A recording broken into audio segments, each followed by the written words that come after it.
Hello, everyone. Welcome to this week's Cyberpunk Red episode. I am a cat, and I will be GMing our game of Cyberpunk. Before we introduce the cast, I would just like to thank all of our sponsors very quickly, beginning with Art Alsorian Games, makers of the Cyberpunk game that we're playing, and also our other sponsors, Mage and Press, Found Familiar, and Roll20. If you want to check them out, their links are in chat. Without further ado, I know we haven't been playing last week. We weren't there, so we'll just go around the table, introduce the cast, and ask my dear players for a recap of what they remember happened. So we'll start with the top left corner on the overlay. So we'll begin with Chris. Hey there, Chumbas. My name's Chris Geary. I play Mr. White, aka Dr. Frost, the friendly trauma surgeon and collector of favors, who's a little freaked out right now. Up next, you're heavy. We have Adelaide. Yeah, I am Adelaide O'Adelaide on Twitter and everywhere else.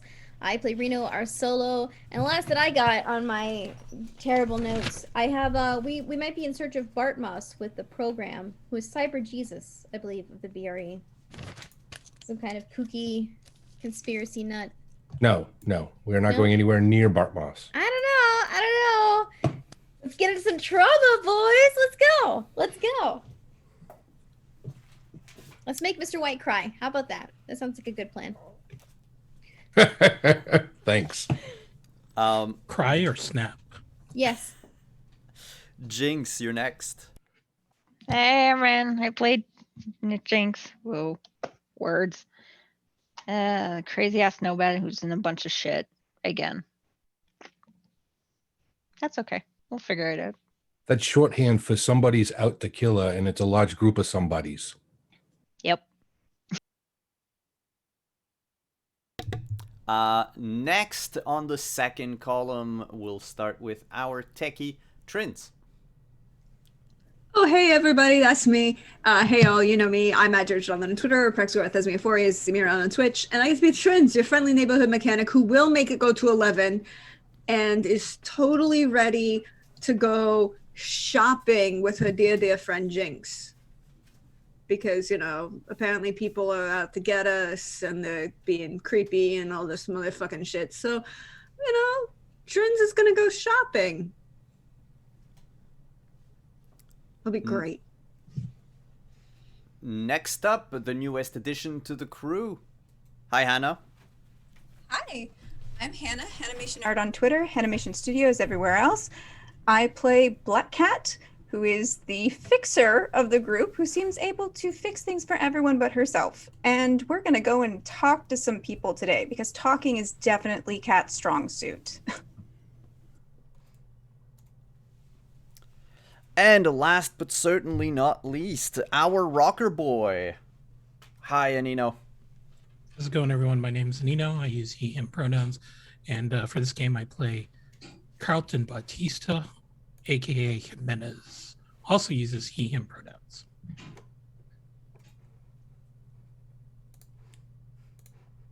And I remember what happened to Jimenez last time, which is what we're going to start with this week. But aside from that, what other events have occurred since we've started playing in 2021, basically? I remember the group went to the night market to fetch some much needed supplies. Unfortunately, the night market was raided by cops shortly thereafter.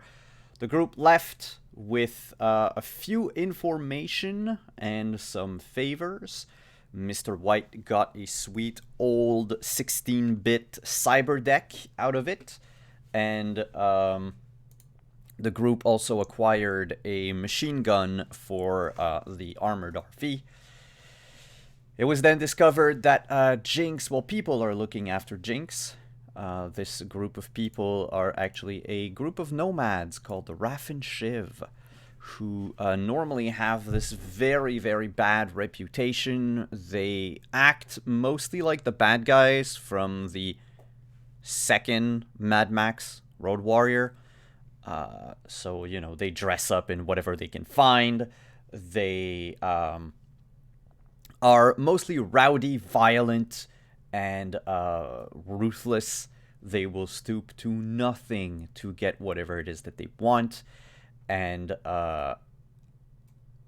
their leader, apparently, an enigmatic person by the name of Dog Killer, is also rumored to be in town, all gunning for Jinx and her family for something they've done that was so heinous that even the Aldecaldos left the Raffin Shiv into Night City. Oh my god, did Jinx kill his dog? Is that where he got his name from? Did you and your family kill his dog? I mean, maybe. I Girl, hope not.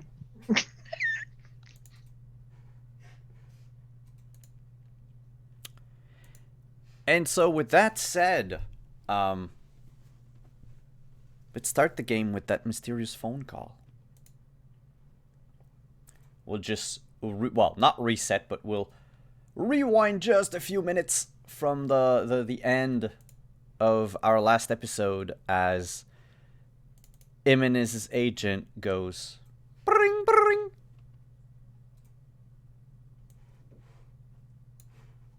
So Jimenez is just going to check the caller ID.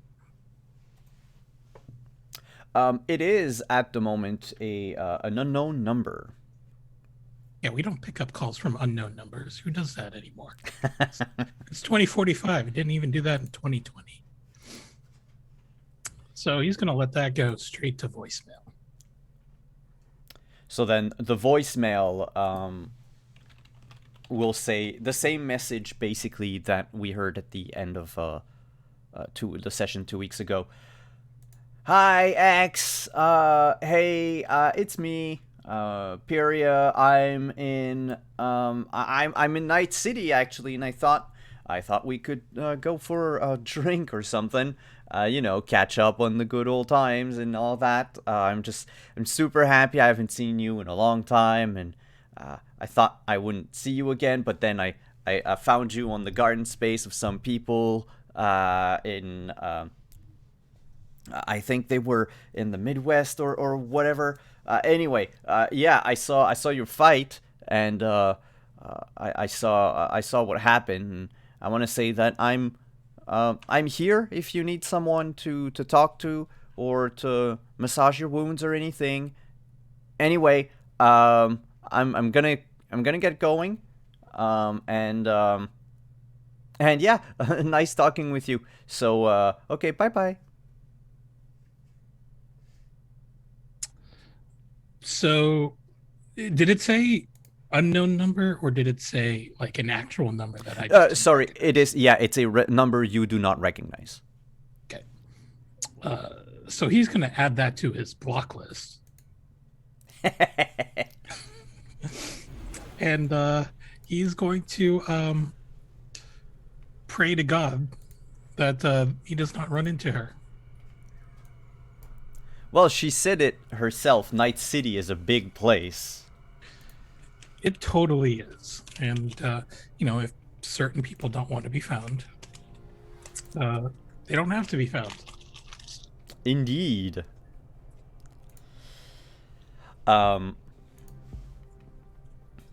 For all intents and purposes, this message was not, it's not on speakerphone or anything. It just rang, in your agent, and that's it. I really, really hate the fact, by the way, everyone, little tangent, that now, because of slobs, when I capture, like, my software, it also captures the cursor wherever it is. So if any of you viewers see a cursor running around people's face, like I was on Anino's forehead for 2 seconds because I was pressing play on something, it's not me trying to, like, be silly and, like, poke my players. It really is just that I'm trying to click on the other windows and it keeps grabbing them. Anyway, back to our regularly scheduled game. We'll skip about a few hours into the night before, moving on to the next day. This night, oddly enough, someone called Mr. White. A patient requesting help. They've heard about you and your reputation at helping others. They don't have a whole lot of cash, but they would really like someone that they can trust because it is their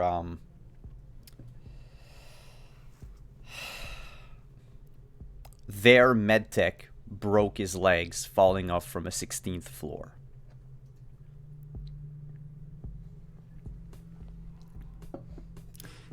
And they don't want to go to the hospital. So, as a professional to another professional. Sorry, did you say the 16th floor? Oh, yeah. They lived? Oh, I'm sorry. It's not legs. That was the other guy. Him is broken ribs. Yeah. If you ask more information, they try to rappel down from the 16th, and at about the 4th floor, they slipped and fell. Gotcha. So they didn't free fall for 16 floors. No. Because I was going to ask, what kind of crank call is this? Yeah, no, my bad. Fair enough. Do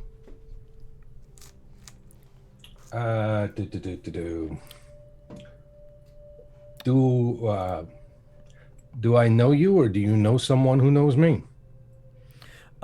They would say that they do not know you, but that they've heard of you.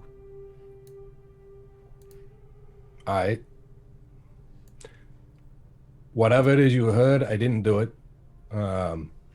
Here's an address. 4th floor, room 404. It's like a no-tell motel type of thing. Knock twice and I won't shoot you. Yeah. It's the middle of the night. I don't know you. Yep. They would show up, two of them, 2 people, and basically I'm not. What's your bonus in surgery again? Because I think I don't even need to ask you for a check for that. Plus, I think 16. Hold on. Oh yeah, no, never mind. You're good. Okay. So yeah, you patch this man who goes by the name of Dr. Benetti. And have I heard of Benetti? Yes and 16. no. He's not he's a doctor, but he's a cyber doctor. Like his specialty has always been cyber tech, cyberware. He's not like he went to medical school, but he never practiced as an actual doctor. No, I mean, it's still being a doctor if you do prosthetics and things like that. It's just a specialty. So he's a little bit like Bianca then. Yep, sort of like that. Fair enough. And yep, he thanks you. They give you the 750 that we talked about. Mm-hmm. And you can go on back home. $700 the richer. Sounds good. You are awoken this morning, all 6 of you in the apartment, by the sound of a large truck parking in front of the apartment. It stops, but the motor keeps going, and it seems like it's an older type of vehicle because there's the smell of diesel coming out. Get the C4, blow it up. Don't ask questions. I'm kidding. If you Wait, look, wait, it smells like diesel? I think that's like the smell that a diesel truck smells like. You know, it smells weird. Trins is up out the door and down to that truck. She wants to pull that shit apart. You haven't smelled diesel in this city in almost 15 years. Everything runs off of chew. Yep. I was just Except about this to old say, one. Rena's gonna text Trends and be like, "Did you order a delivery? No, I didn't, but I'm gonna be doing some takeout. It's 6 in the morning. Please take care of it. Please." Okay. Earmuffs back over. I mask. If you look outside, it is an old moving truck. You know, like those cube trucks that you can rent out? U-Hauls. U-Hauls, yeah. And right down there, talking to probably the driver or some of the movers, is a very half asleep Dr. Carver.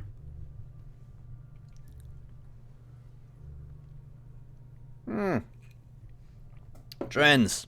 Morning. Hi. Why? It's not Christmas. Why'd you bring me presents? It's not a present, that's my mover. That's an antique. Why are you... What are you moving in? Are you leaving us? Oh, well, I didn't want to make a fuss about it and everything. But... Did you tell the super that you are checking out? Usually you must provide written confirmation that you are terminating your lease within 60 days prior, particularly after all the shit and effort that I went to rebuild your freaking apartment. Oh, I'm actually going to still pay for the apartment for maybe another 6 months. I have the funds and I figure you need it.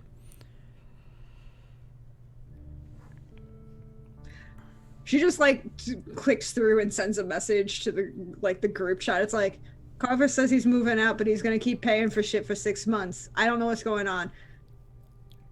And she just kind of is it possible that I can kind of I can't remember what side of the building things are set up, but oh, you can all look through the front windows. Oh, like there are windows in the hallways at worst. No, I was thinking like fire escape kind of thing. If there were angles from that to see what was going on. Yeah, if you go out the fire escape, you basically would have to crane your neck a bit, and you would see at the front of the the truck is not small. You can clearly see it. Then I'd probably just go down that way and come around that side. With those text messages being sent to Black Cat and X, Jinx, the three of you, do you respond? Do you snooze and go back to sleep? I snooze and go back to sleep. Back to sleep. Wait, is this a work day for me? Because I'll be hailing a cab around that time if that was the case. Oh, no, wait, you worked the day before. Yeah, that would still be a work day. We're still in the middle of the week. Okay, well then I would be hailing a cab and taking a cab as he was leaving. So, forget what I said. That's okay. He would just have, waved at you and say, we'll talk later. Who's you X? contract with to get who's you... X? Oh, well, X lives on the same floor as Dr. Carver, and all that banging around and moving furniture is going to be pretty loud, so X is just going to drag his ass out of bed and get some coffee and breakfast. Okay. Yeah, you can hear them. They're trying not to make noise. But, while you're making your coffee, you hear someone, knock something off. It clatters to the floor, and you just hear a sort of a louder voice. It says, hope we didn't break it.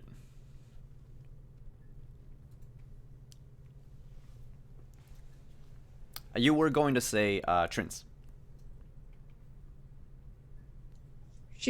After she sends that message, she's not caring about Carver anymore, and she's trying to figure out who the hell these guys are and how how Carver's paying for somebody to move something running off diesel. Because that shit you can't get here. Like, it just doesn't.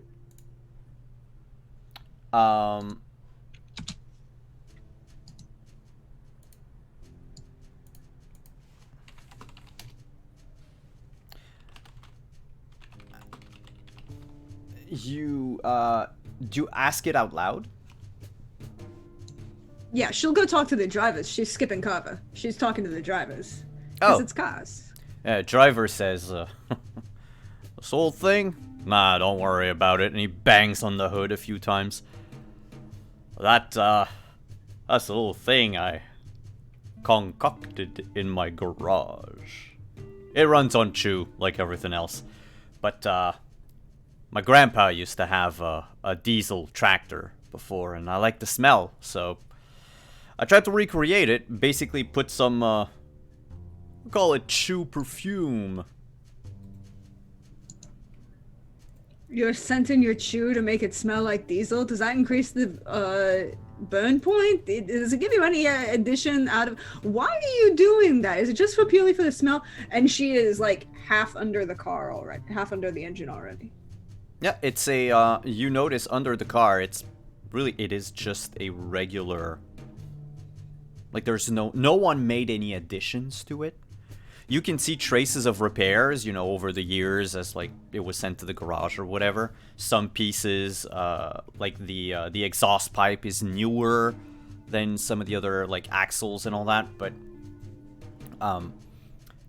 yeah, it's a truck. It just smells like diesel. And the driver says, you know, to paraphrase, basically it doesn't change anything in the chew. It's actually something that he puts, like, in the exhaust. Like, you put a few drops in, and you're good for, like, a day or something.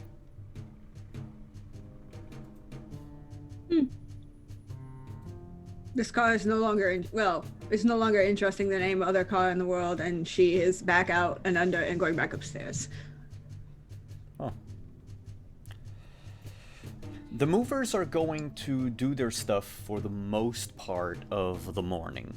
Carver going in and out the apartment, unfortunately making a buttload of noise.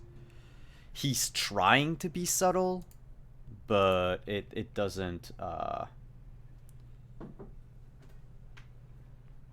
it doesn't allow any of you any more sleep than usual.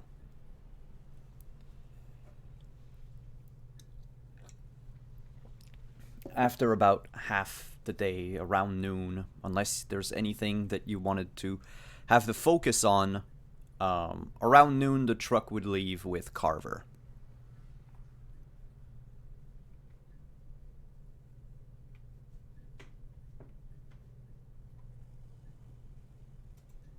Did he say why he was leaving? No. Reno's gonna text him, yeah, so that's gonna be 150 increase in the rent since you're not going to be actually occupying it, which leads into a lot of, you know, if springs a leak, I'm gonna be watching it more often. Out of curiosity, is it something we said? Carver would call you back. Miss Reno. I understand about the 150 increase. I didn't have that budgeted, to be honest. That's not my problem. Well then, here it is me giving you my, 2 months heads up. Fine. Was Trin's too noisy? No, it actually, I'm opening my own place. Congratulations. Hopefully you don't kill anyone else. Those days are behind me, I hope. Right. We all hope. Anyway, 2 months. Sounds fine. Have it on time. She clicks off. Says he's opening his own shop. Oh, that's cool. I mean, won't hear any blood curdling screams anymore. Have we noticed that has business been growing or declining, or has it just kind of remained the same? You remember that during the game, during Last Man Standing, like he did install a lot of chips in a lot of people. Okay, so he's probably made a lot of money then. Okay. Yeah. Okay. It's Just making sure it makes sense. Yeah, no, it's not suspicious. It's not like he came across a major windfall overnight. Seems more like he was doing his thing in the background and at some point got enough to try something new. White had also fed him a bunch of other cases that were lower paying, but a lot Mhm. of them that were legit cases. So, I mean, there's a bit of that as well. I don't think that White would be too surprised by all this.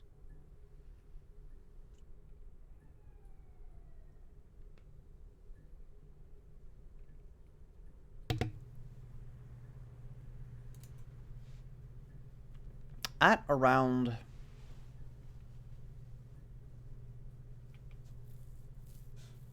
maybe like mid-afternoon,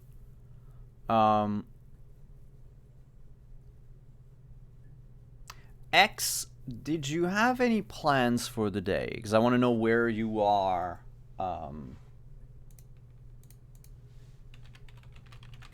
When something else is going to happen to you. No, he's going to stick around the apartment. The storyline has him basically being suspended for the next week or so. So he's not going to be doing any shows or be on air at all. He is just going to actually get the time that he needs to start recovering from his injuries.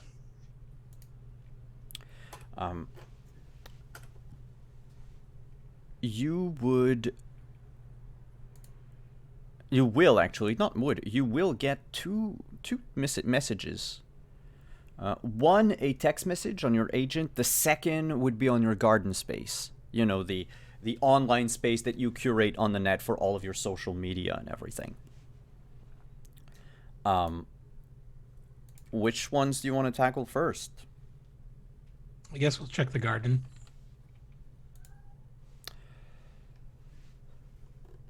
The message is very polite. Says, good day to you, Mr. X.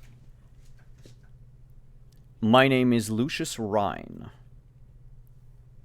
And I have to say that I am a fan of yours. I am not myself a particularly hardcore, in quotes, wrestling fan, but I do catch the occasional match from time to time, and I have to say I really love the character that you bring to the ring. That said, I have heard some of your most famous speeches. And if it's not too much to ask, I would like to interview you. Here is my, I guess, email address. Let me know if you are interested. Interesting. And what was the text message?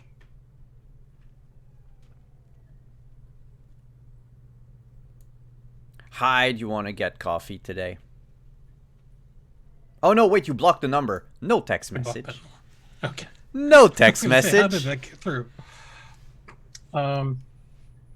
X is going to look at that Gardenscape message again one more time, and then he's going to head up to Black Cat's apartment and knock on the door. Yes, I'm coming. What? Throw open the door. Doesn't even check who it is. Yeah. Hi, X. Yeah. Hey, can you talk for a second? Sure, you come in or out there, whatever your preference. No, in there is fine. Hey, come on in.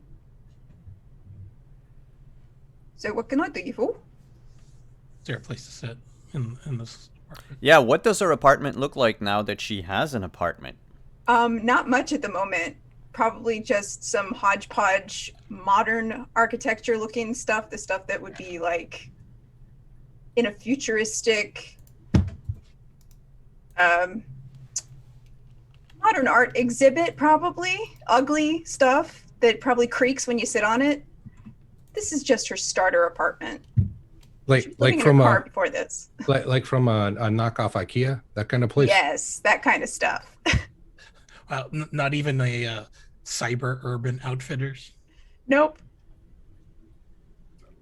Okay. I'd sit down, but it looks like those chairs might break if I. That's okay. If they break, I'll just get new ones. Right. Anyway, so I need an agent. And I don't mean like one of these agents or one of these agents. I mean like a manager Okay. to negotiate deals, talk to people when I don't feel like talking, that sort of thing. Sure. Okay. All right. You want the job? I mean, yeah, but I'd like more information. Okay. Well, basically, I'm just going to start telling everybody who needs or wants to hire me to do any appearances or negotiate my contract, things like that. I'll just refer them to you. Sure. Okay. That's basically it. You get, I think the going rate is what, 10% of whatever the deal is. Okay. So you do want me to get you appearances and whatnot. You don't want me to just drive these people away. Yeah. Actually, make us both some money. Okay. I just didn't know what your current situation was, or if you were looking for things to do. I can find you things to do, but do you want me to pass them through you first before accepting them, or just take anything that comes along? No. We should probably go through them before we actually accept them or not. Okay, so don't just use my best judgment then. He pauses at that for a moment. And he starts getting these flashbacks of all of Black Cat's decisions since he's met her. Yes? Let's go with that. Okay. Sure. And, all right, so I should copy all of your numbers and whatnot so that it automatically routes to me? Yeah, we can do that. Right. First things first, though. He'll show the Gardenscape message. This guy wants to do an interview, so if you wouldn't mind just screening him. Sure. See what the deal is. So, it's just to make sure that he's legitimate, or is there anyone in particular I'm supposed to be looking out for, or anything in particular that would be a red flag, or?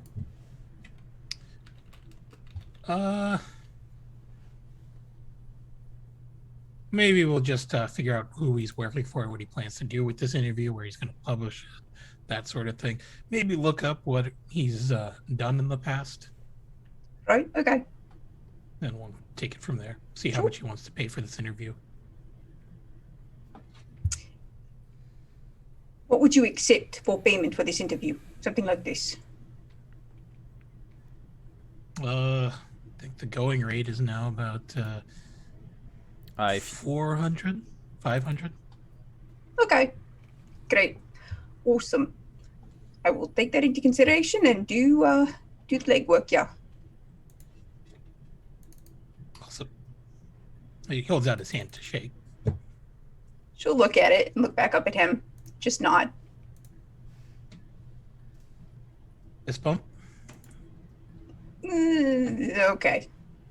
Okay. Fist bump. Wow. Hard bargain there.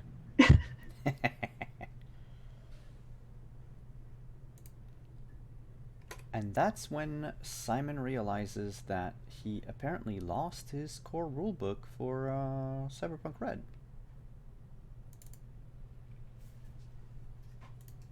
Cool beans. Okay. Yeah, going rate of 4,500 is probably what you would make given how popular you are. X. You could probably stretch it a little higher, but that would depend highly on Black Cat's abilities at haggling, mostly. Yeah, well, the higher she negotiates for, the more she gets. So there's incentive there.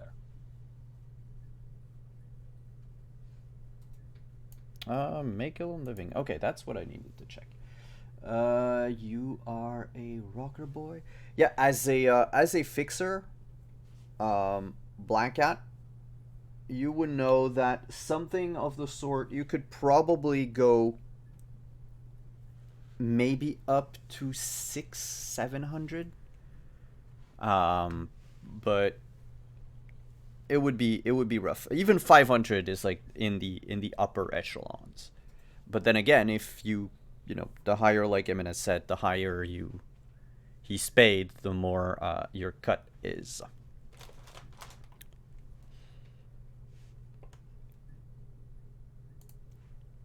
So, would like to know, do you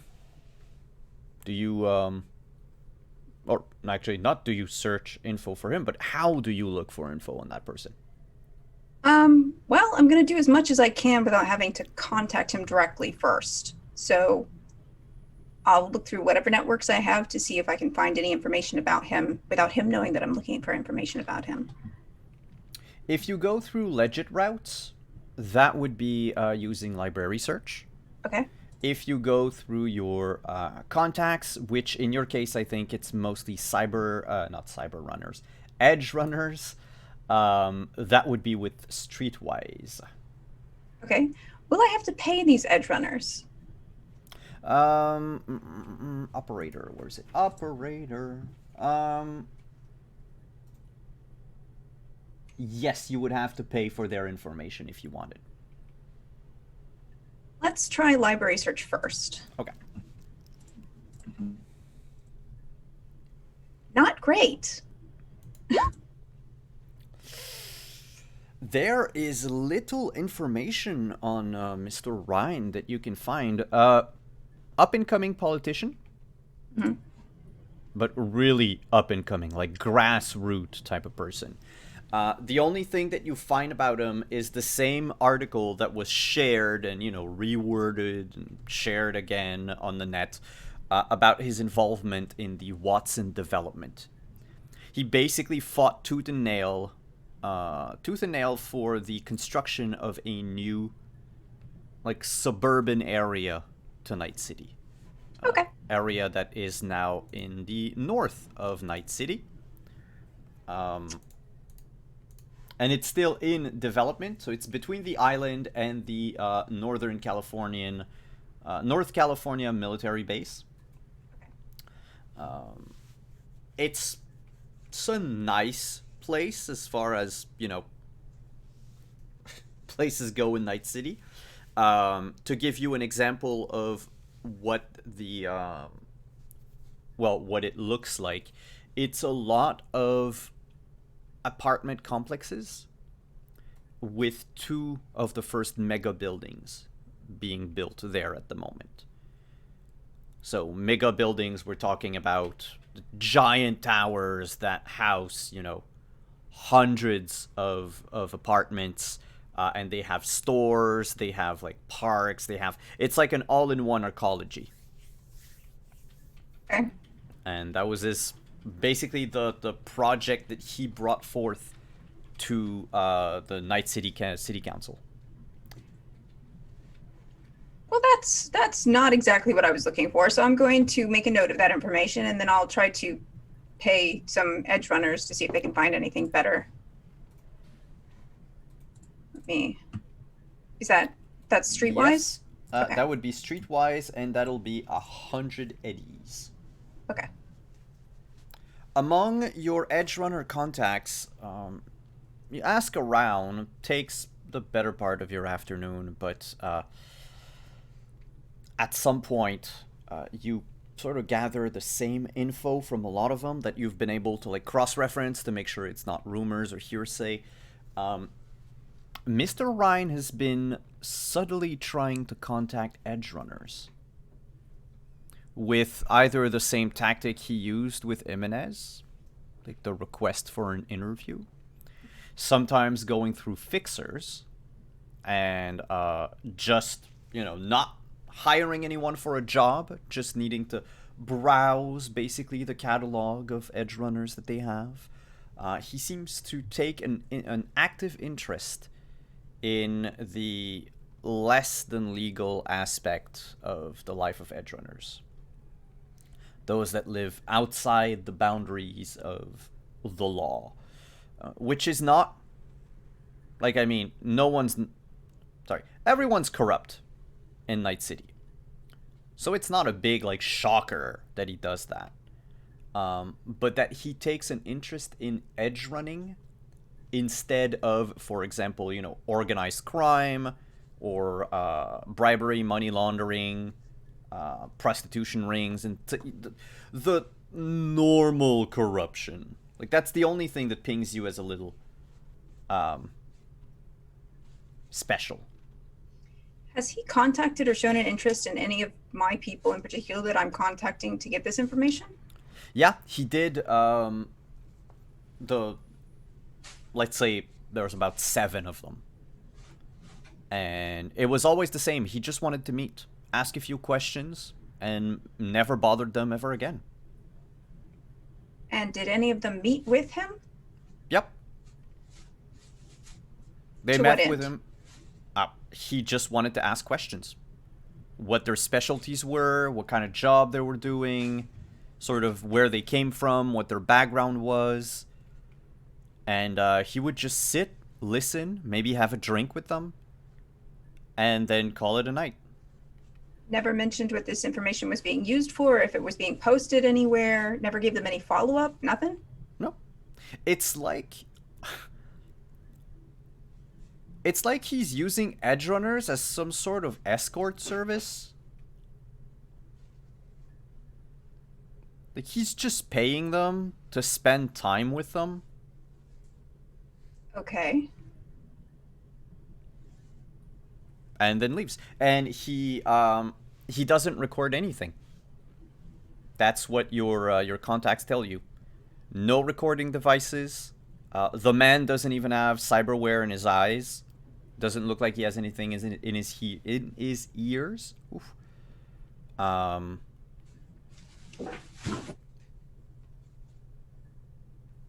Looks like the type of person who just, I don't know, enjoys doing that. It's just, an up and coming politician going through the seedier parts of Night City underbelly, and never actually given a job to anyone is kind of weird. And he also never asked for contact information. Aside from the fixers that they've contacted, none of the other 7 edge runners have ever come back with saying that, oh yeah, he took my number or my handle or my address or whatever. Okay. Well, then I guess I will take a chance at contacting this guy to try and arrange a meeting. What message, general idea, what's the message that you send him? I will send him a message that says, call to book X. And I guess you leave him a number? Yes. All right. It'll happen sometime this evening, so we're just going to skip over to the rest of the group in the meantime. I'll go to White first, and then I'll jump around the overlay, going down for everyone. When you get to work this morning, Dr. Frost, You're a good friend. I need all of these names again. Pilar. Yeah. Pilar approaches you and says, you requested something specific, Doctor? What are you talking about? Well, someone told me to give you this. And she hands you a box. It's an ammunition box.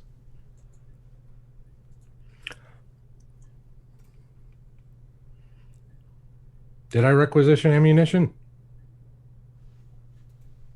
I think so because it's in my notes. Okay. But I don't remember what it was supposed to be used for. Me either. What kind of ammo is it? Armor-piercing ammo. Maybe it was for the 50 cal that it picked up.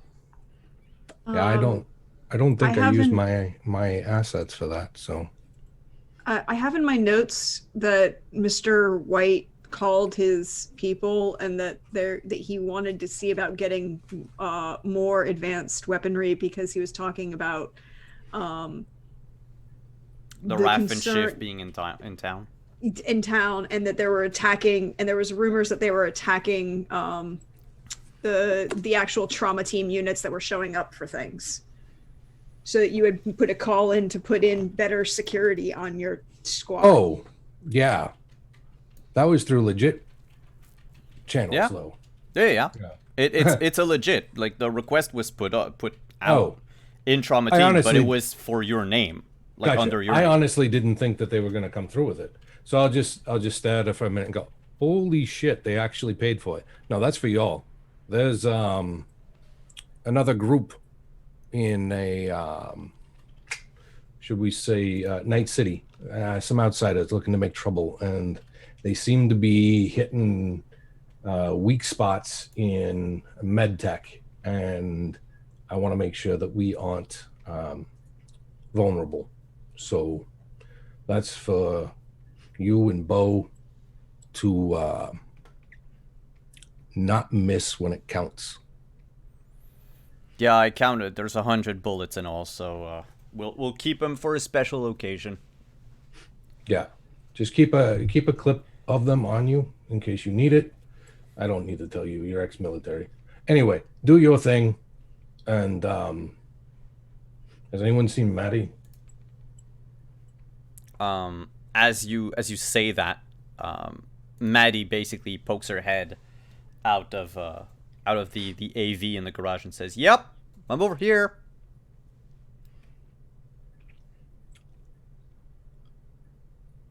You still have to wait for the green light, but safety's off until this thing blows over.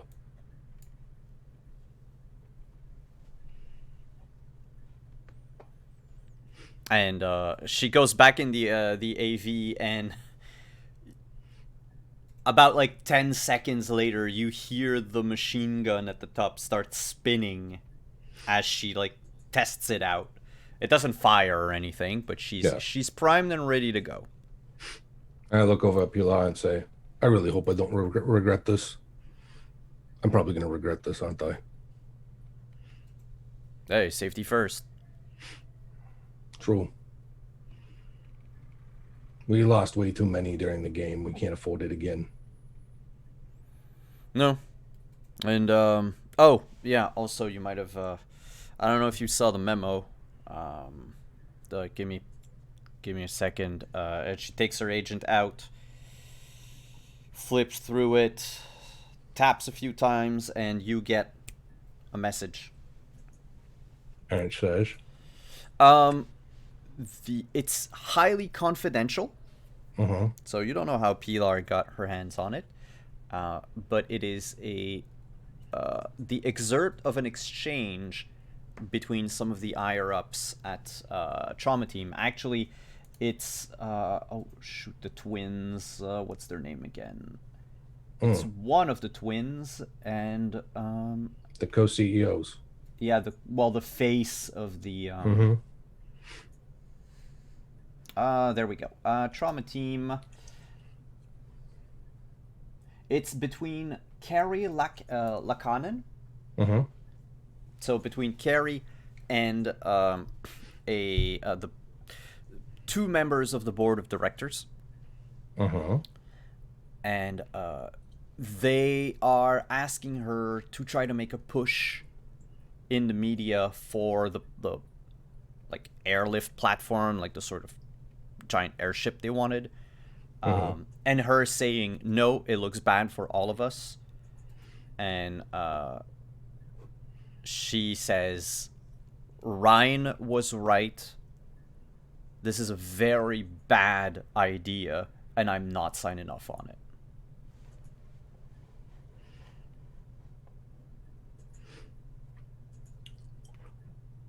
Appreciated.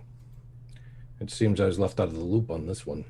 Oh, that didn't circulate everywhere. I just wasn't sure if you had gotten it. Not yet, but I appreciate it. Yeah. You never saw it, you never read it. I have no idea what you're talking about. Yeah. And I delete it.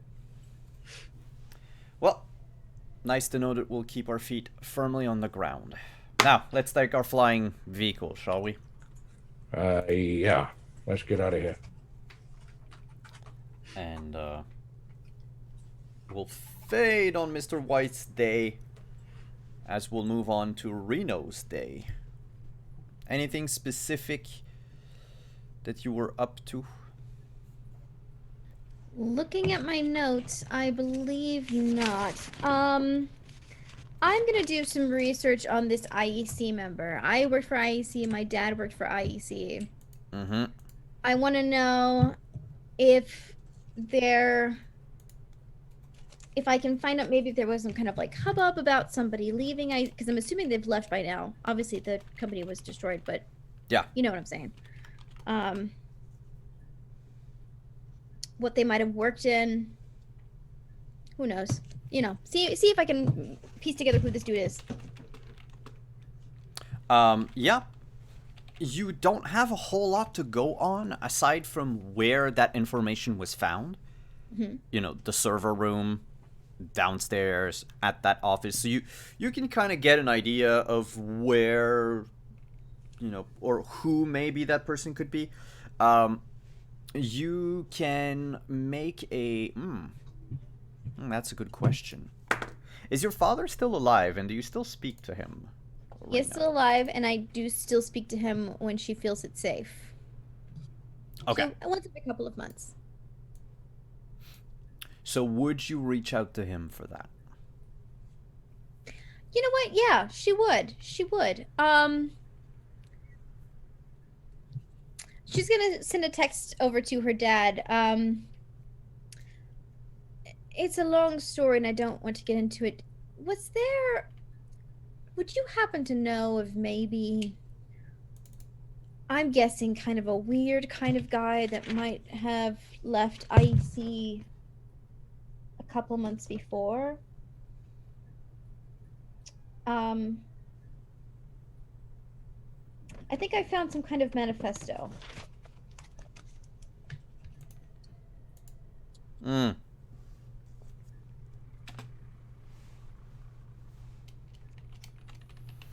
Your dad, like, types for a bit. And dear God, tell me it's not you. Although it doesn't seem like her dad. No, and it would be strange because your dad, if I remember correctly, wasn't working for IEC back when you were working for them. Yeah, no, he just got me the job. Yeah, so, no, if it had been him, like, he would have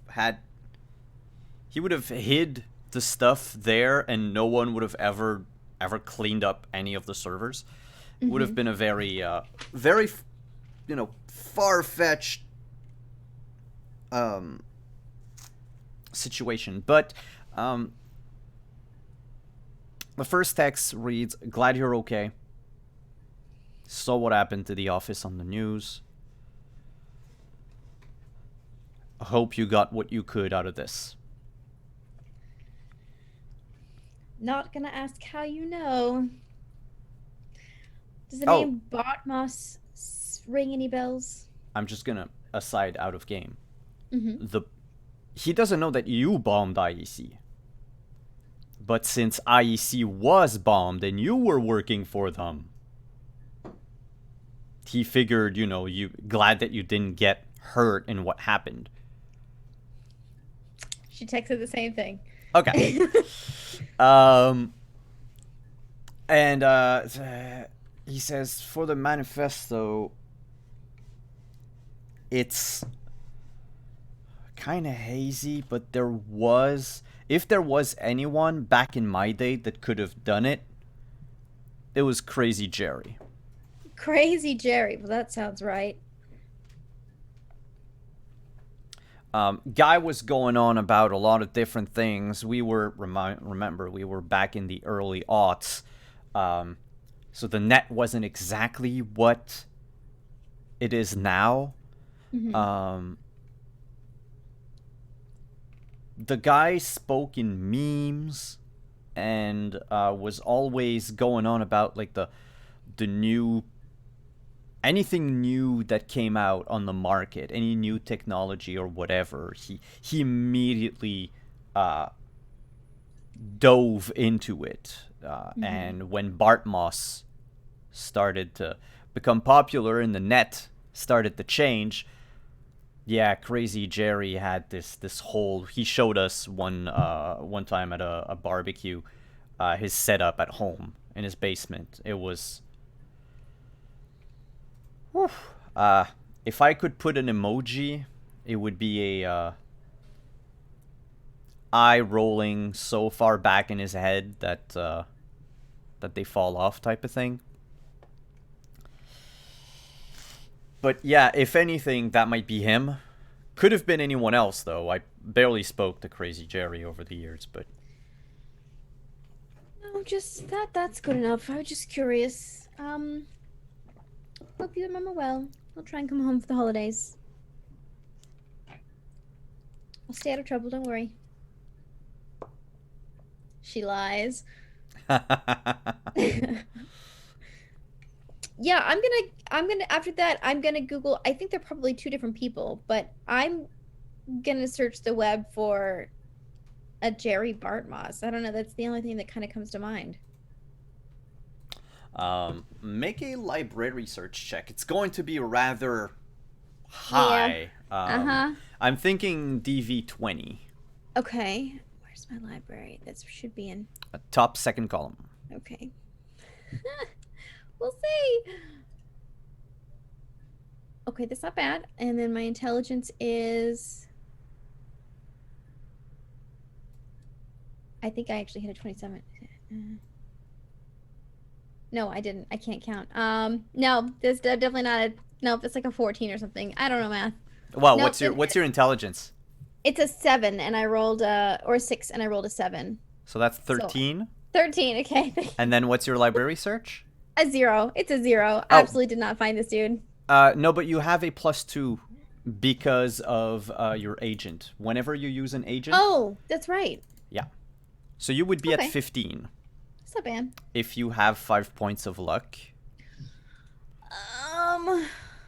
Do I? I do not. I only have 4 luck. She's not very lucky. Okay.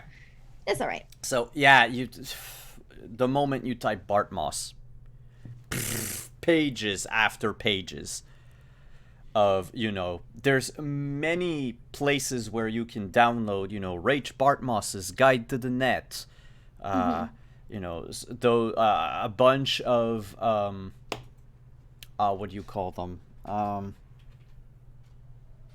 Like those magazines they make about celebrities and all that. Tabloids.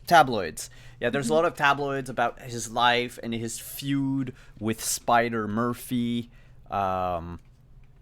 There's someone who apparently gained access to Bartmoss's lair, but like the entire article is redacted and so vague that it doesn't mean anything. But nothing that comes up with both the name Jerry and the name Bartmoss. Okay. And this manifesto that we found, this wasn't... this guy wrote it at the IEC, and that's where we found it. It's not like he downloaded it and he was just reading it on his IEC computer, correct? No, he wrote it on. He wrote it. Yeah. Okay. If I were to put it in modern days, weird. It's like he would have typed it out on a notepad. Okay. Yeah, I'm gonna send a group text out. My dad knew someone at IEC, a crazy Jerry. I don't know if that's our guy, but he said he would be the likeliest case to write something like that. To lead, at least. And that's all she'll do. All right.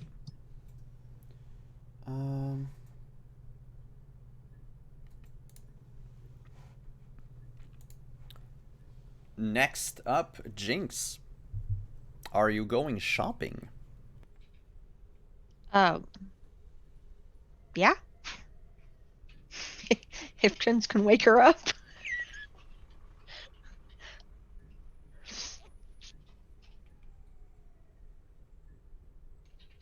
I mean, with all that noise in the morning, she went to bed at what, probably 4, and then like, no way in hell she was gonna get up at 6.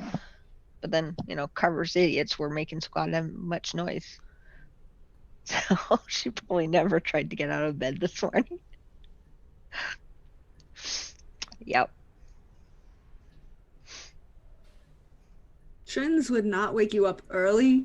She probably did some work in the garage for a little bit, doing some other things, but she's gonna come because she knows that other people wanted to go talk. There was discussion of other people, Jimenez and possibly her brother driving other people out to the meat market, and whole bunches of other people going, and she was like, oh, we should go shopping. And so she was going to wait till like in the afternoon, because the places she wanted to go shopping better met in the afternoon-ish hours. Not too late, but they work a lot of nights, so you don't want to bother them too early. Things totally understands that. So I guess Trins will come knock on the door and wake Jinx up at some point in the afternoon. And they'll take off and go shopping.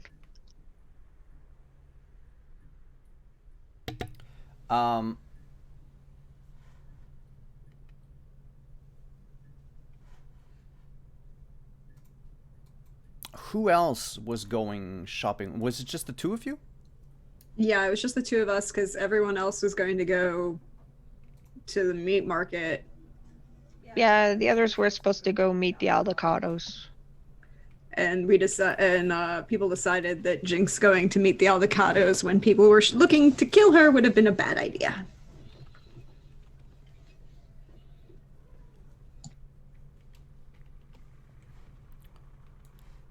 So you head out to well, the meat market is no more if you wanted to go there. You're on your way to your destination. And you notice as you're driving... Oh, I suppose... Sorry, shouldn't. Which car are you taking? Who are you talking to? Well, the two of you are going shopping. Yes. I suppose you're in the same car.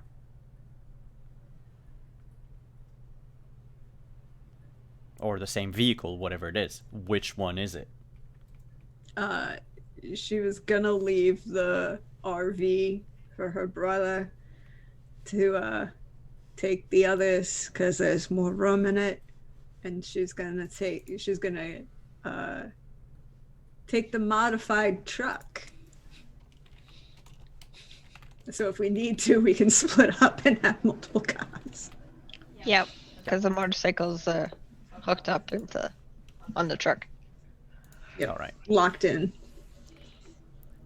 So you notice on the way there, They're not following you. They're not staring at you. But Jinx would recognize a trio of Raffenshiv riders there in front of a pharmacy, talking amongst each others. They have bags full of whatever it is that they got at the pharmacy. And one of them is looking at his agent and talking to the other two, while the other two are gesticulating and pointing left and right. They seem to be arguing about something. You pass them by, you notice what identifies them very well are these sort of custom motorcycle that have been,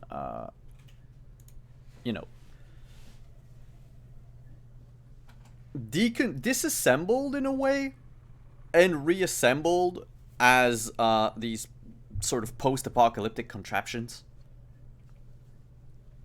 with spikes, skulls. It looks like they're going to Burning Man.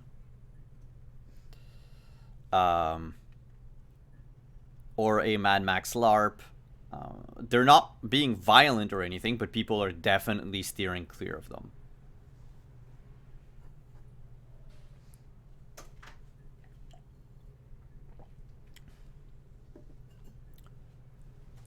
So when Jinx, because Jinx knows she's going out, she tied her hair up, put a baseball cap on, and has a scarf that she can pull up.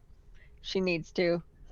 She doesn't have her usual jacket on. She has one of her biker jackets on, but nothing that will say anything that it's Jinx. Out of curiosity, Jinx, can you roll a wardrobe and style check?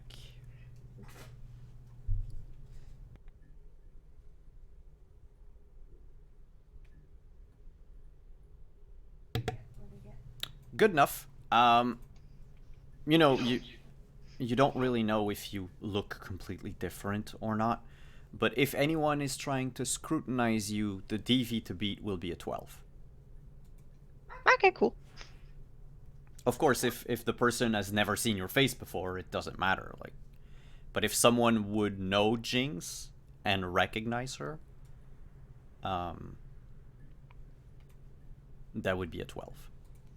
Okay. You get to your destination in about 20 minutes, half an hour. You haven't seen any other Raffenshivs on the way there, but it feels so odd, especially for a nomad such as Jinx, who's, almost sedentary in the sense that she lives in the city, which is somewhere that nomads are like, "Ugh." But to see Raffenshivs in the open like that, yes, people avoid them, but this is just surreal. They would have never set foot in Night City.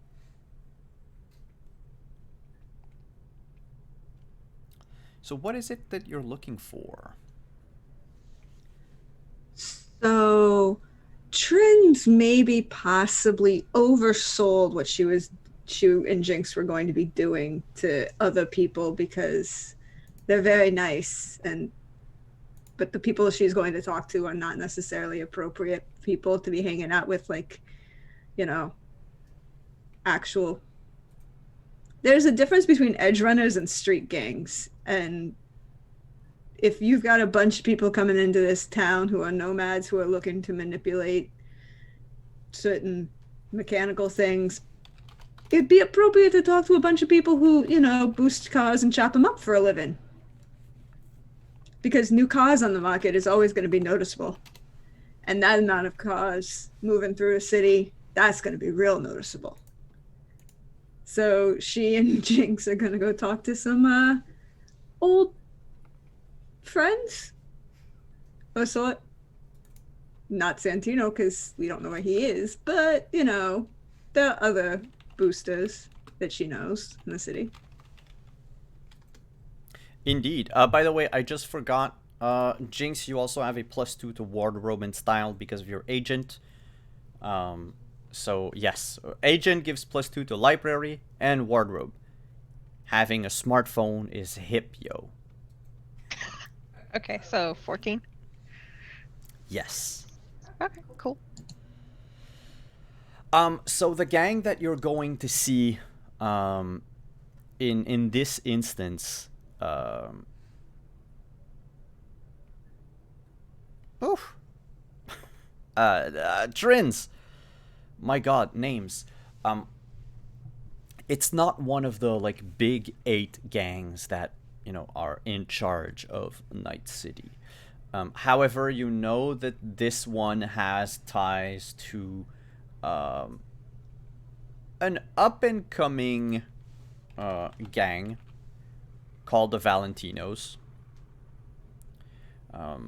They're not super popular, but the Valentinos are mostly interested in cars in the first place, where, stealing, modding, reselling, chopping, you name it.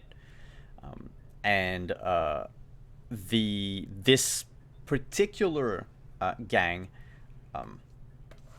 they made their name going up against a small nomad clan a few years ago. They completely eliminated a nomad clan called the Street Rats. And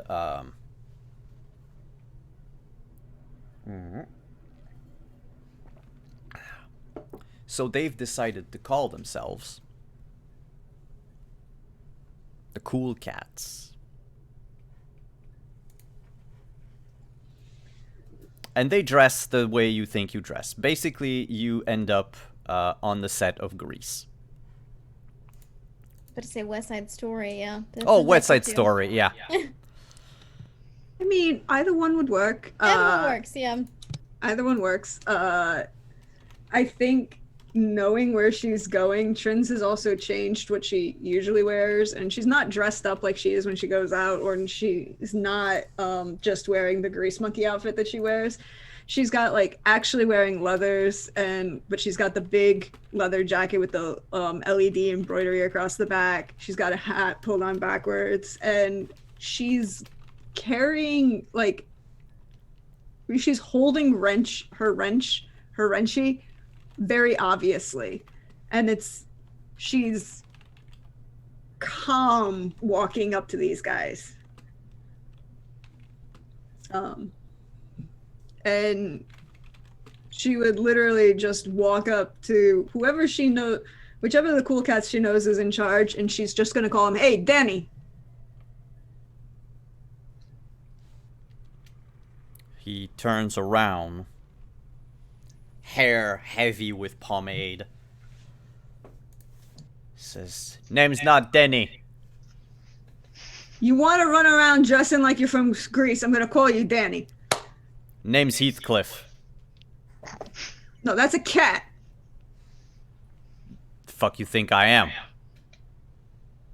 Definitely not fat and orange. So what you two misses are doing here? Hey! That feels like an insult.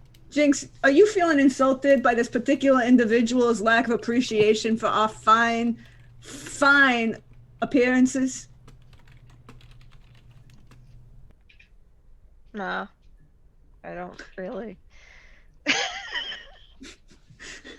Okay, yes, I'm sorry.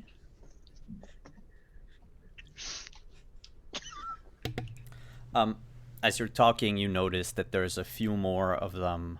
They're working off of a garage, basically, which is, very modern compared to how they dress and everything. But what few of them were inside the garage, you can see that they stop working. They start looking your way, and half of them at least have their hands inside their jacket, probably on a holster. Yeah. She kind of leans on her wrench and goes, "You know who I am, right?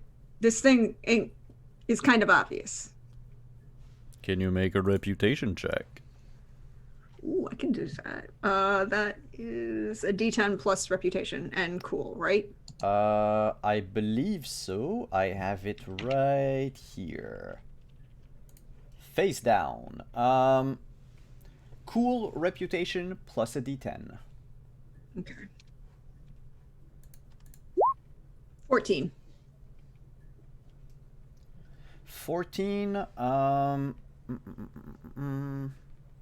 And he has a... Oh, come on. I think it's just a +5, but I'm just going to verify. Cool. Oh, it's a +4. Okay.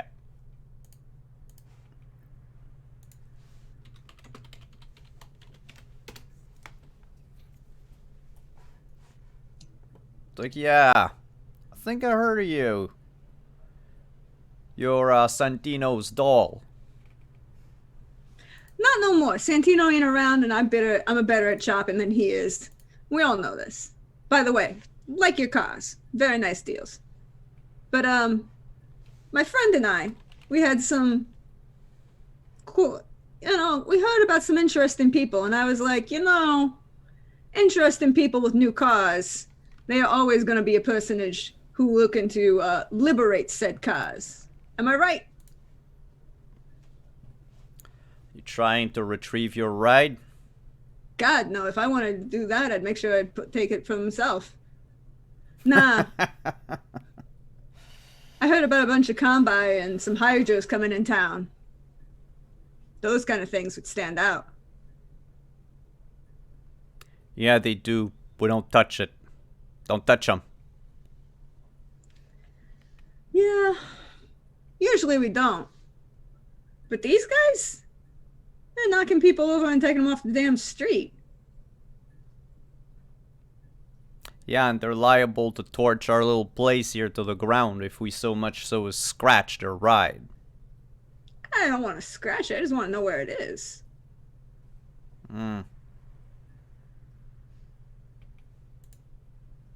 I can tell you that as soon as the GM finds his note. Super cool. Super cool, Simon. Ah, Jesus Christ. Ah,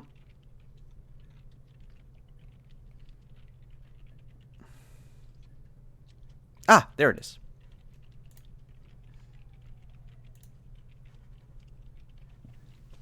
Yeah. Seen him go around little Europe for the most part.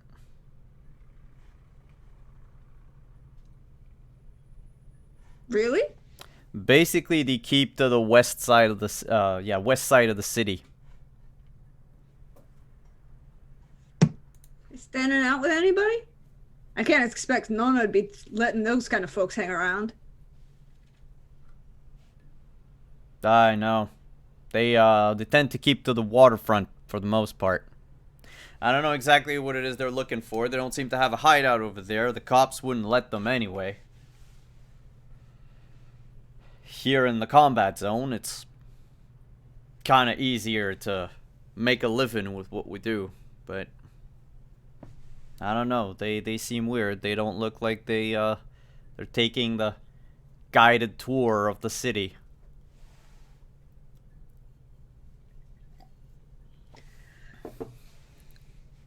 So they're hanging out over there. Wow. Wonder what the caddies would want to know for that. The what? The what? Caddies, as in the term for Cadillacs. Oh.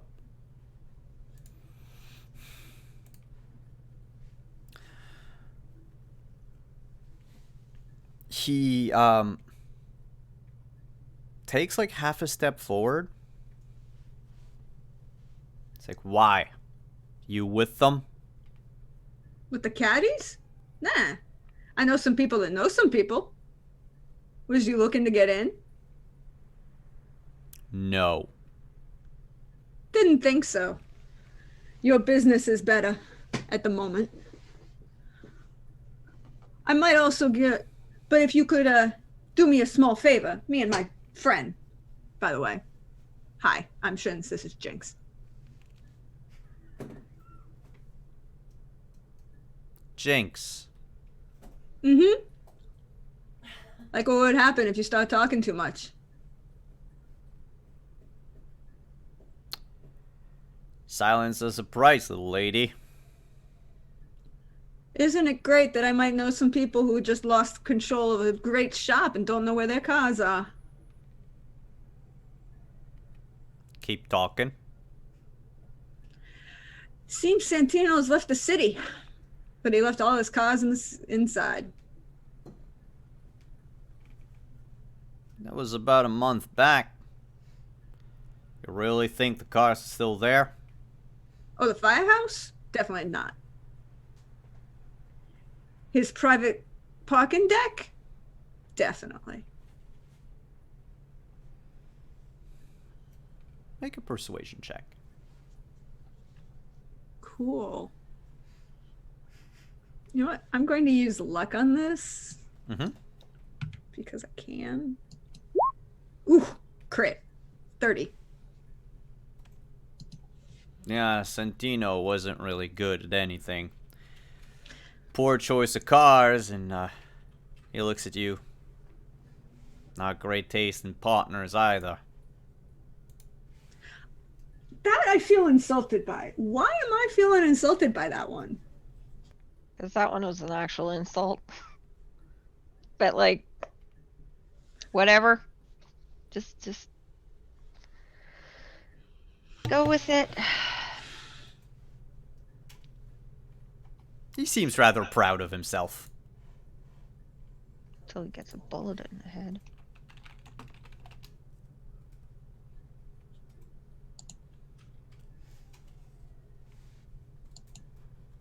I just feel that that is untoward. Why did you feel a need to target me? I'm being nice and trying to give you something. No, right now you've only given me vague things, and you've asked for very specific things, so until I see some very specific things, lady, Oh, so you want the very specific address of his very specific garage? yeah, how Along about with the that? access code? Yeah, how about that? Cool. So when I give you this very specific address and don't say nothing about you taking anything that's in there, you let me know the minute these combis move. Because you know exactly where they're going to be next.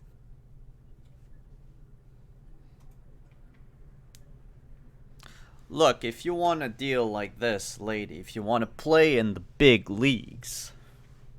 Honey, you ain't big leagues. Stop trying to adjust your pants. There's not enough in there to fill it. Hey, did you hear that, boys? Kitty got claws. Alright. She literally opens up her rippers and goes, yes, I do. Alright, Kitty. We'll let you know where, if we see them heading out. No more than that. We're not sticking our necks out for anybody but ourselves. You're not part of the cool cats. You're not part of the protection plan. Fair. Not asking for anything more. Alright. By the way, I feel I should, in the interests of kindness and me being nice, your man back there, he put the gasket on backwards. You're gonna want to flip that. And then she just kind of salutes and turns and walks away with no problems. And she'll like, oh, I'm gonna need a contact number to send you the information. He points to the sign on the garage. Like there's a phone number on it. He's like, you call there. She pulls out her phone, her agent, and is like, Benedict, please enjoy sending him this address with this access number. Right away, ma'am. Also, and then she texts inside, and doesn't say out loud, it's like, also, Benedict, please make sure that you can try and we should make sure that we follow that phone number as often as possible. We'll keep an eye out. And as you walk away, the Heathcliff says, goodbye, Trends. Goodbye, Jinx. You don't know nobody's name, remember?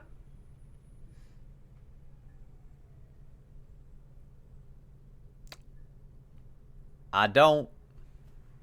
Just saying.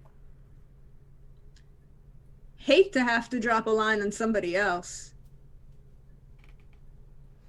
Watch your backs. Can I please put a bullet through his head right now? I mean, I would aim lower to start with. It's technically a warning shot then.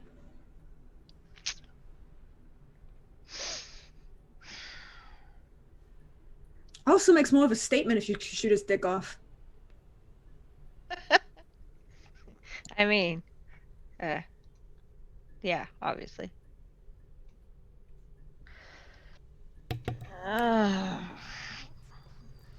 And before we congregate back to the apartment after the break, I would just like to go back to Jimenez and Black Cat. As Black Cat, you get a phone call from the office of Mr. Lucius Rhine.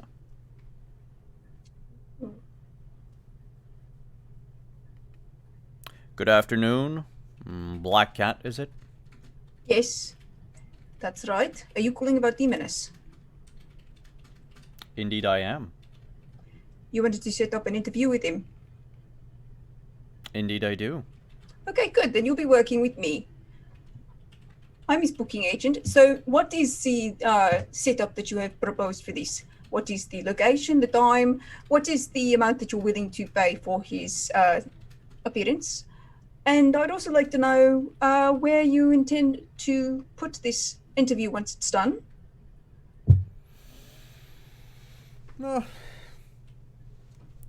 I figure Mr. Jimenez needs to keep a low profile right now, given that he is technically suspended from wrestling. If he appears in places that are a bit too public, that might ruin his kayfabe. I was thinking of a semi-private place. There's a nice outdoor rooftop garden in the glen. It's invitation only. I can reserve the place for the two of us for, say, an hour and a half to 2 hours. Should be enough to conclude the interview. Of course, as his agent, if you need to come, just let me know. I will let you know that I will also have another person present if we are in a semi-public place for my protection, you understand. I totally understand. So, since you seem to know so much about emails, what is your interest in interviewing him if you know that being seen out in public and doing public things is such a risk to his career right now? Because I believe that Mr. Jimenez stands to gain a lot with the career path he has chosen. Not just in wrestling, not just in with the various leagues around town. I know that everyone wants to have a shot at the big leagues, but... well, maybe you can answer this question. Let's call it a pre-interview question. The speech at Club Underground, was it scripted?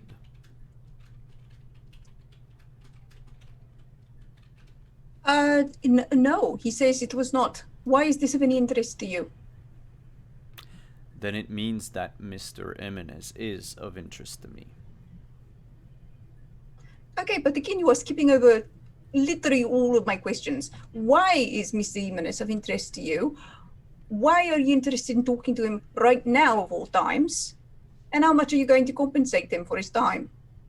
Oh, it doesn't need to be right now. If Mr. Imminus is busy, we can take an appointment for a later date. In any case, I would need a few days before I can book the garden out. As far as the interview fees, I figured about 300 eddies. No. 700.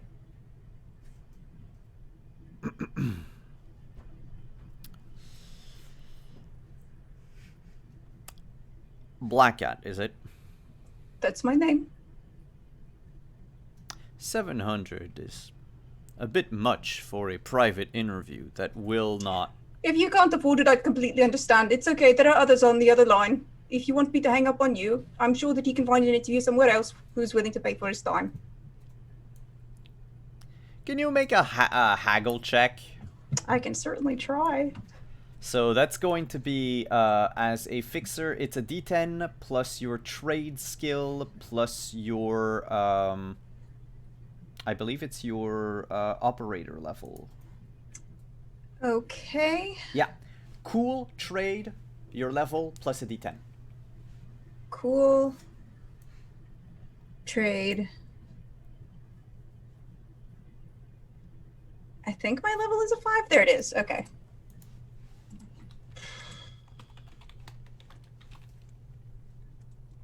Plus a D10 on top of all that?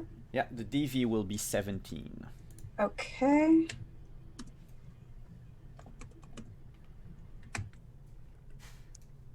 I need some help. Sure, what is it? I'm trying to figure out how to do adding Is your everything together. Oh, but is your sheet on Roll20? My sheet is on Roll20. Yeah, Oh. but those are a bunch Just- of different things. Just add the 5 to trading skill Oh, as the Yeah. extra modifier. Okay. And so then you'll get all 3 of them if you roll trade yeah. when you haggle. Okay.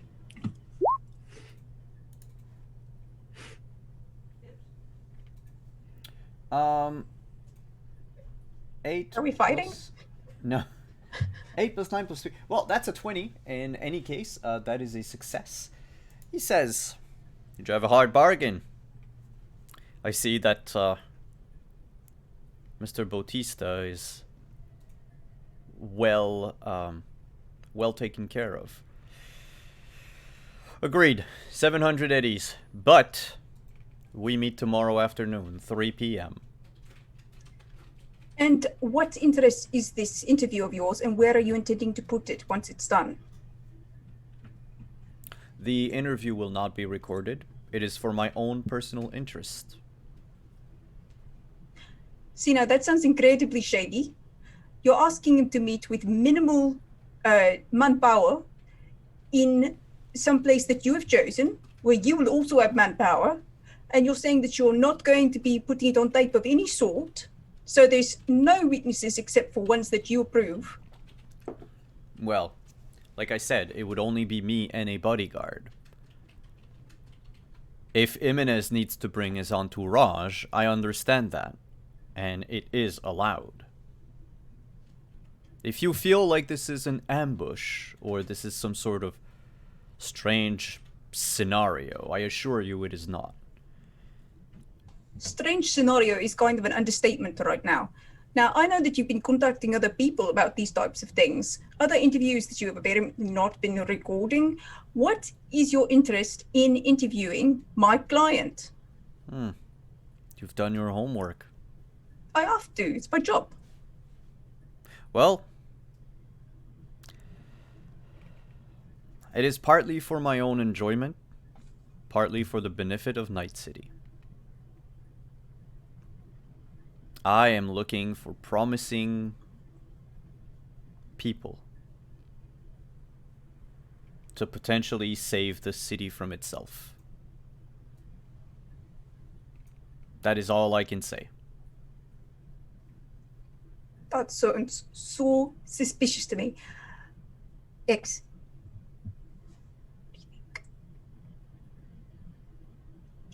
Okay, you know what? We'll do it. 750, because this is so shady, and we'll do it. Go with 700, and you can bring as many, well, up to 5 other people if Mr. Jimenez needs protection. 750 and I can bring up to 4 other people. This woman is crazy. She's crazy. You drive a hard bargain.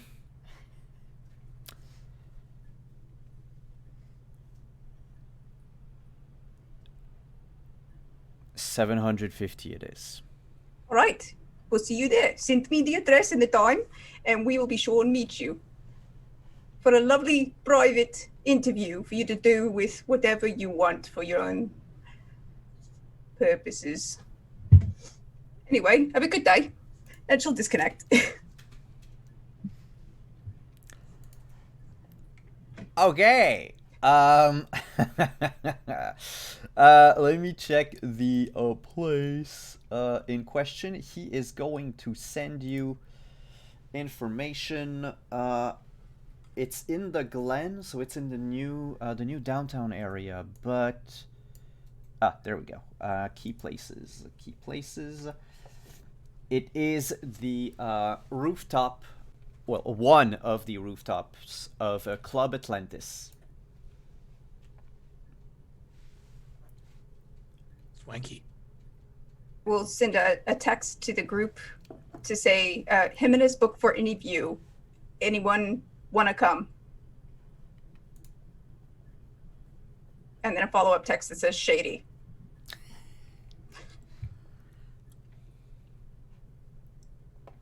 I'm gonna text back, what company? They're all shady.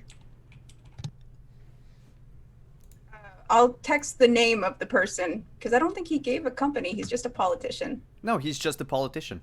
Mm-hmm. Yeah, I'm in. I'm in.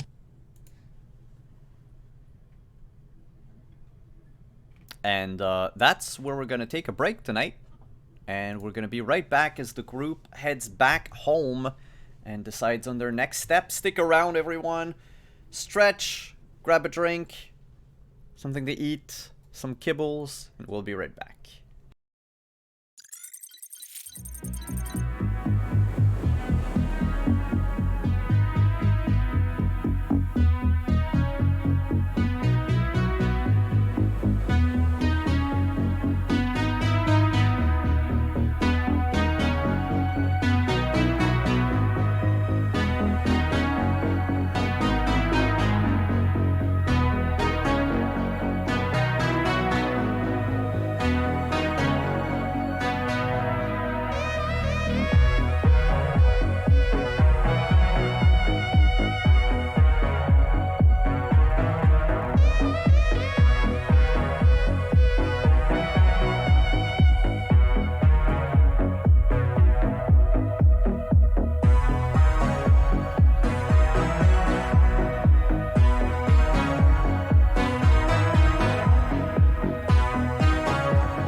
Hello, we're back. We're muted. Sorry about that. I was typing something in my notes and wasn't paying attention. So, the group will congregate back at the apartment at the end of the day, having gone to do all of their separate things. By the way, Reno, Carver will pay the extra $150, but instead of keeping the rent for 6 months, he basically downgraded it to like just the 2 months. So I don't know what you want to do with the total $300, but he basically paid everything in one lump sum. Okay, yeah, she'll divvy it out to everybody. That would be 50 eddies to everyone. Not much, but something. Oh yeah. I checked out of curiosity. That's the price of 10 coffees in Cyberpunk. Let's go to Starbucks. But we won't do that because Jimenez is sponsored by Found Familiar Coffee. That's right. That's right. Indeed. Let's go to Foundies.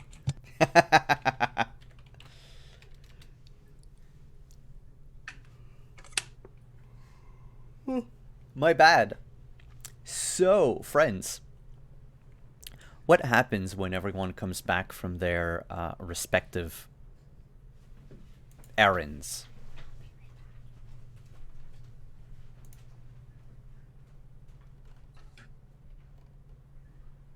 I think I think Jinx and Trins come back together, and there's like, she's like, I got an idea of where they starting, but I don't know where they're gonna be staying, so I talked to some people. It's fine. Have fun on your little trip out tonight. Who on what trip? They were saying that they were going to the meat market. They were, a whole bunch of them were going to. So. Last episode, I believe, and didn't you say it was going to be like X and Black Cat and Reno and Merc driving, right? Mm-hmm. Right.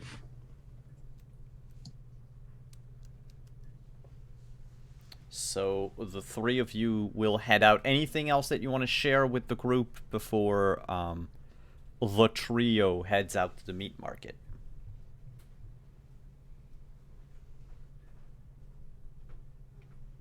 Nope. All right. Hopping in the van, we'll get back to White and Trins and Jinx, who has disappeared, in a moment.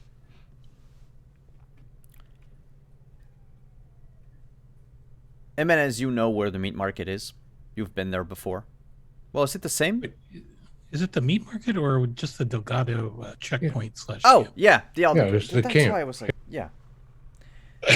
Well, that, everyone knows where it is. It lies on the outskirts of town. It's at the very edge of what could be considered the suburbs of Night City before the reclaimed zone. It'll take you about 45 minutes to an hour to get there. And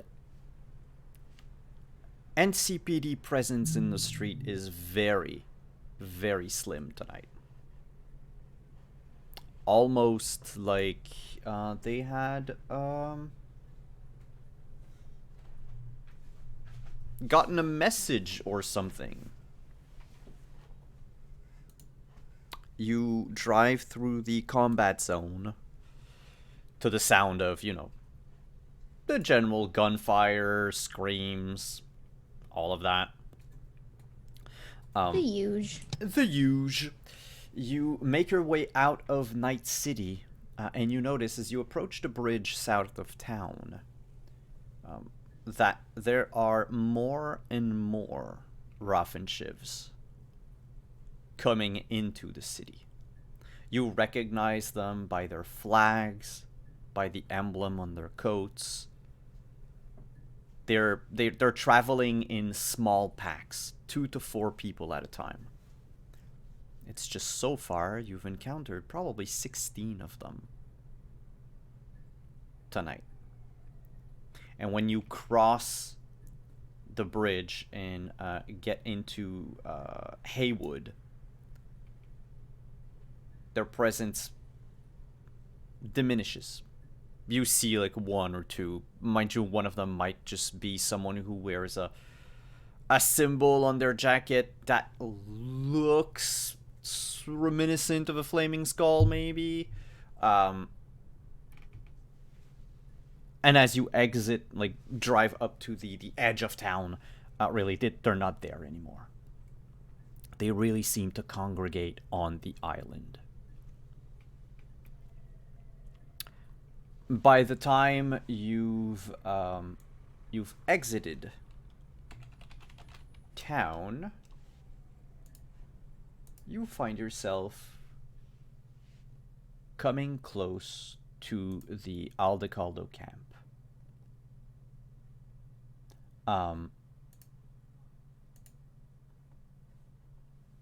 Yeah, let's just stop the horse walking. There are no horses here.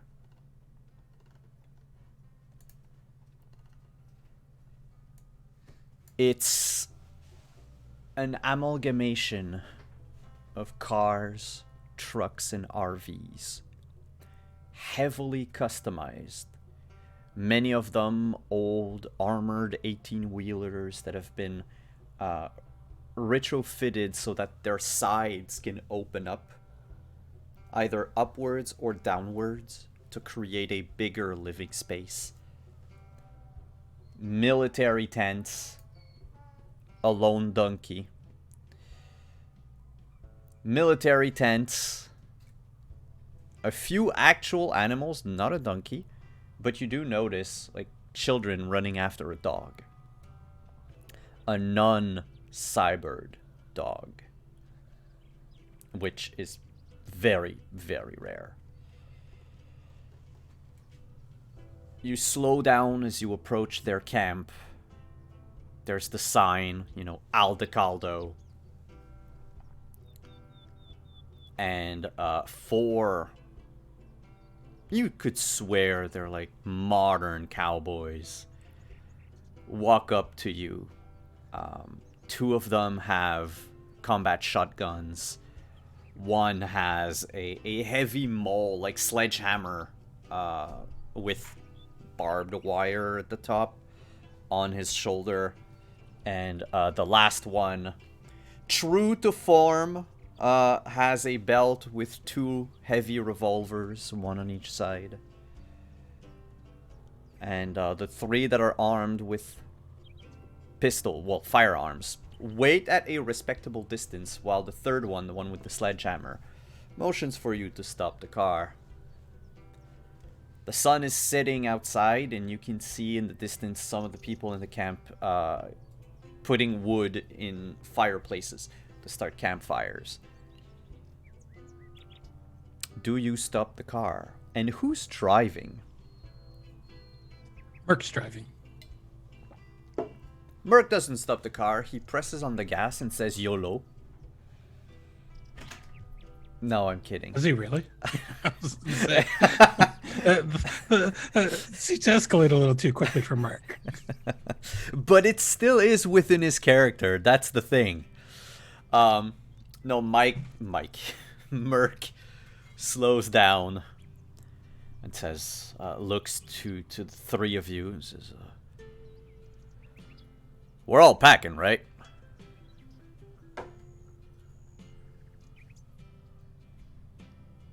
No? Am I the only one who brought a weapon? I never go anywhere without a weapon. I don't shit without a weapon. Wow, TMI, Reno, TMI. She kind of like unfolds like a part of her clothes, and there's like a very cheap pistol here that she never uses, and her big pistol here, and you know, she's always armed. I mean, most people just flip through their agent while they're on the can. But Reno basically goes to the bathroom and she disassembles and reassembles her gun as she's on the toilet. When you had a corporation chasing after you, trying to kill you kind of get a little bit paranoid after a while. I don't want to get caught with my pants down, literally. That's why you invest in a subdermal pocket and a holdout pistol. Anyway, Merc is reassured at the fact that Reno has an arsenal on her. Well, I mean, that's why we bring her. He rolls down the window, looks to the guy coming up and says, "Howdy, partner." The guy with the sledgehammer just goes. He approaches all of you, puts the sledgehammer down, looks at the car, looks inside, says, aside from Mr. Smarty Pants here, who might you all be? And you notice this man is probably in his late 50s, scarred face, graying stubble.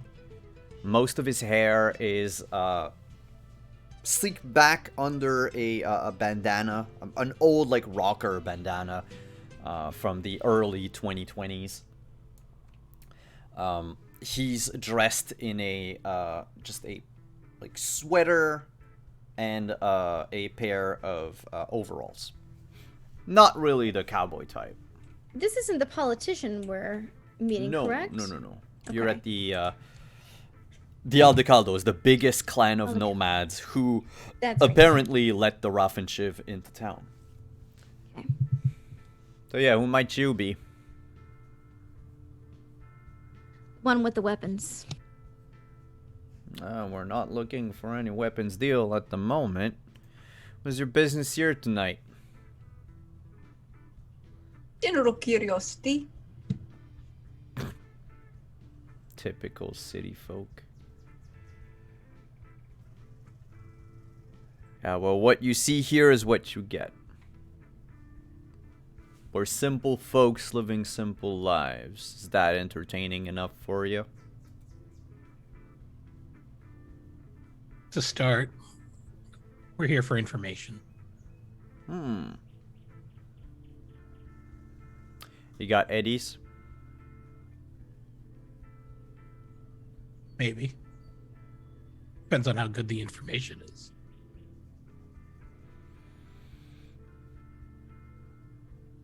We'll do our best, so long as you pay. These gentlemen over there will escort you. And the three armed individual basically motion for you. The guy with the shotgun motions for you to drive forward. And they basically bring you like off the road to like a deserted area. You think it might be some sort of like public area, because you're not like from that point of from that position, you don't really see all of the Aldecaldos camp. So you couldn't really see, you know, what type of weapons or gear or the arrangement of the tents and everything, their strategy and all that. You do notice that let's say that this is like a square parking lot, gravel and sand. You're in the like California desert at this point because, you know, climate change. There's a about 20 feet high watchtower. It's reinforced on on 3 sides with bulletproof barricades. There's a man up on there. He's like leaning on the barricade. He has a sniper rifle next to him, and his head moves like he's listening to music or something. He looks at the car coming, and when he sees you, picks up his sniper rifle and just keeps it, you know, loose but at the ready. There are a few sort of like food trucks that are placed around this parking lot both to make it as an impromptu fence, and also probably because these are the places that people trade with the Aldecaldos, like sort of their like mercantile calendar or something. But all of them are closed at the moment. You can park wherever in the parking lot. The three guys don't mind. You're the only ones here tonight. But they will remain in a triangle pattern about 20 yards away from your truck at all time.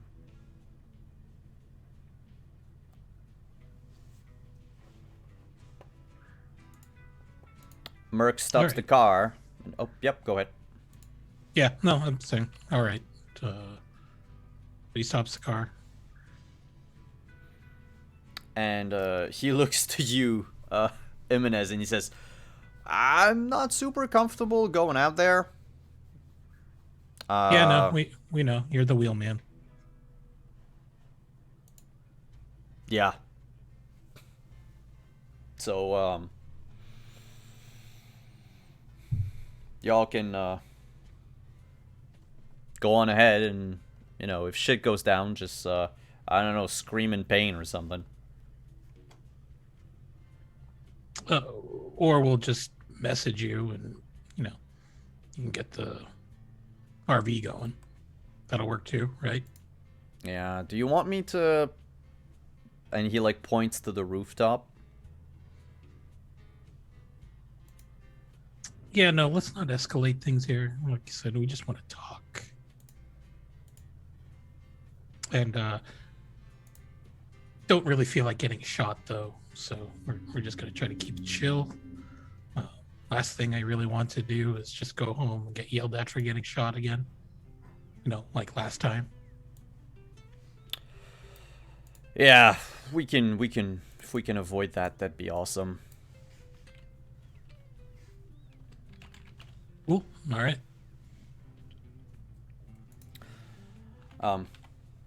Well, best of luck to all of you. I guess. I don't know.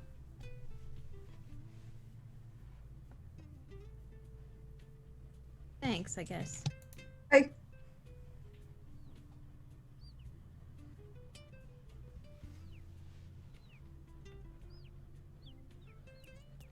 So, who gets out of the car to meet with the Aldecaldos, and who stays in?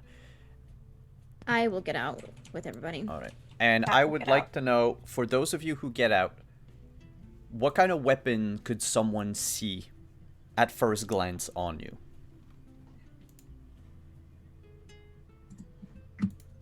We're out in the middle of nowhere. She's got her rifle on her, so that's the biggest thing.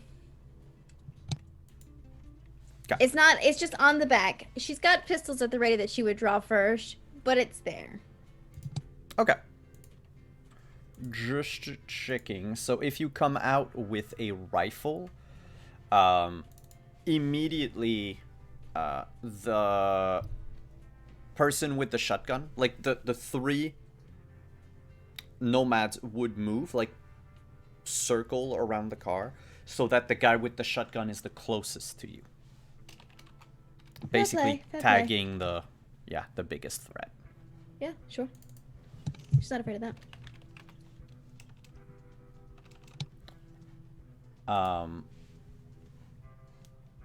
They stay silent. They don't say anything. From time to time, the guy with the two revolvers sort of looks over his shoulder at the camp. Seems to be waiting for someone. And you stay there in silence for maybe 5 to 10 minutes before you see a figure from emerging from the camp. It is a wide-shouldered man, heavy set, wearing a white, off-white turban on his head. Great beard that's been braided in many little braids. His skin is sort of olive to brown color, and he is clearly armored and armed with a rifle. and wearing military body armor. And then he has this sort of big white sash around his waist that also falls down to cover his legs, though he's like wearing pants underneath and everything. And you notice there is an intricate golden handle of probably like a dagger or a knife coming out of that belt thing that he's wearing. He approaches you and introduces himself as Dalbir, speaker for the Aldecaldos, information broker.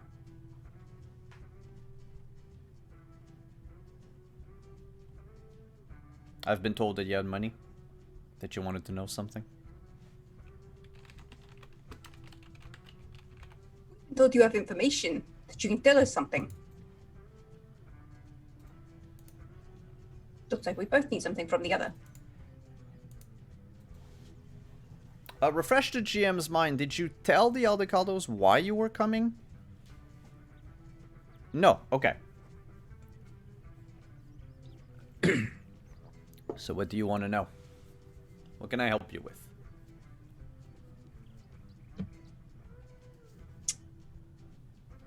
Noticing some new activity in town.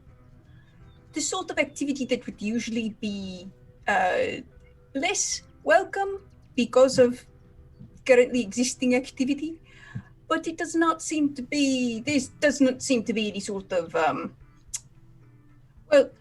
you seem to have let them in willingly, so we're just sort of wondering what the. You know what? I feel like somebody else would better be able to explain this. Sensitivity is not my strong suit. She looks to the others.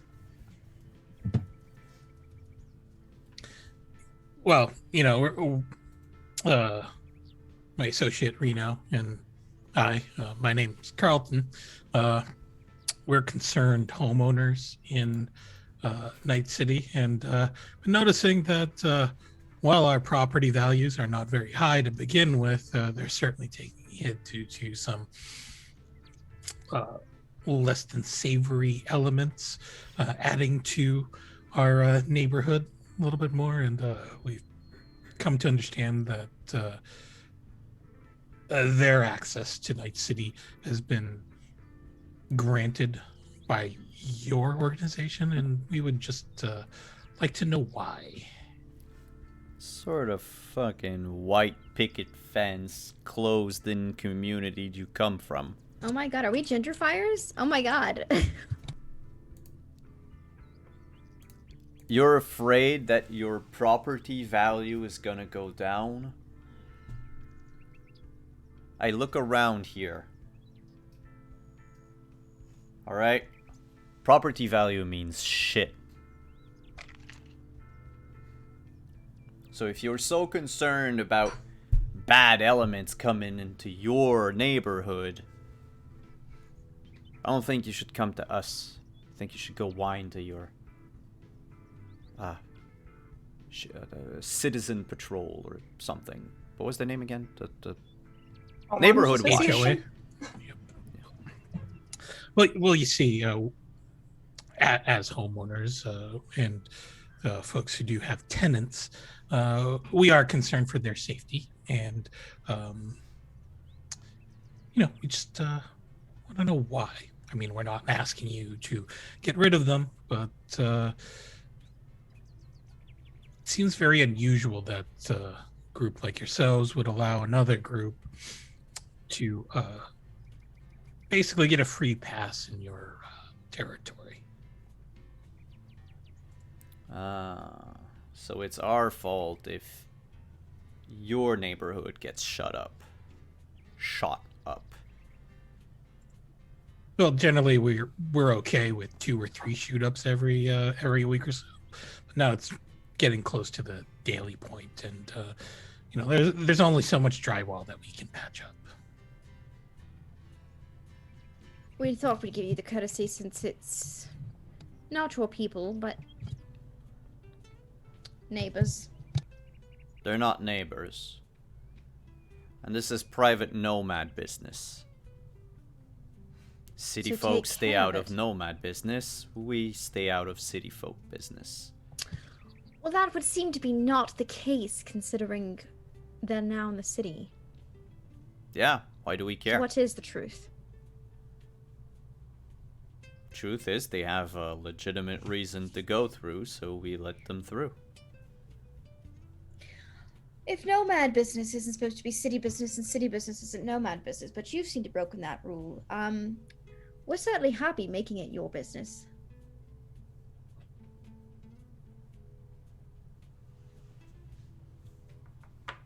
He, sort of readjusts his shoulders, taps his fingers on the side of his gun. He's I'm not sure we can holding come it to by an the... agreement.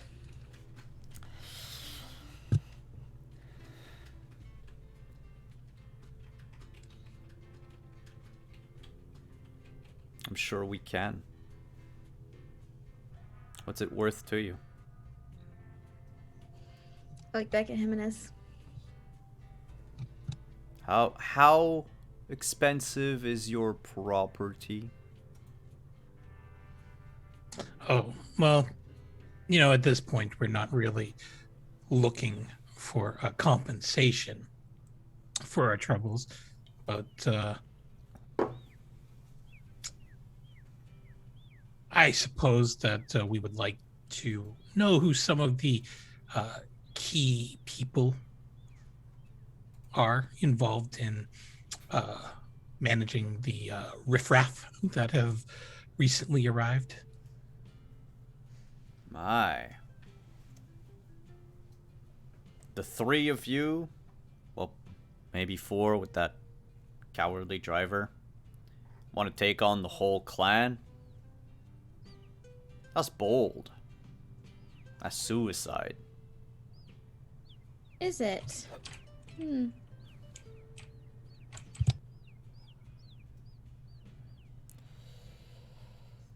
Well, here's what we can do. Throw a stack of eddies at my feet. If I like what I see, I'm gonna answer your questions. Otherwise, you can hop into that fine death trap of yours and head on back to town.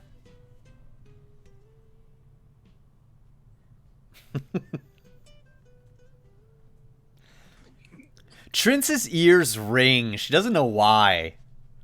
Jimenez just looks at the RV and then back at the what's his name again? Dasbiff. Despiff. No, I thought nomads were a bit of a better judge of a vehicle's character. Yeah. It's just, there's a lot of empty space in that car. Looking at how the RV is set up, it's a fine job, but we could do better. But then again, that'll cost you. I mean, unless you know a nomad. No, can't say I do. I mean, you nomads tend to stay out of city business, after all. Most of us do. Most of us. Anyway, the idea of just throwing money at your feet seems a little beneath us. Of course, I forgot. Feel like I feel like you seem to have a little bit of a lack of respect for certain city folks. And while I don't really tend to define myself as to who or where I'm from,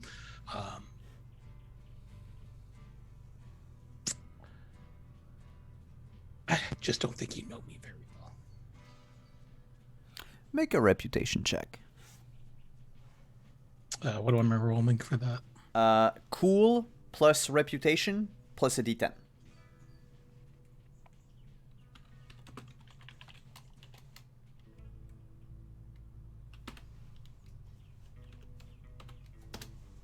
The DV is going to be 13.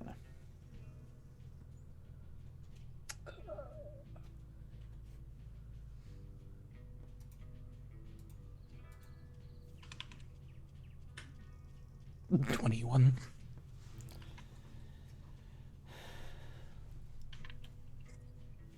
Tell him, Menace.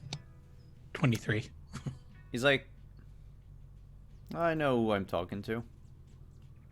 But I thought you were the hero of the masses, not the bourgeoisie spokesperson.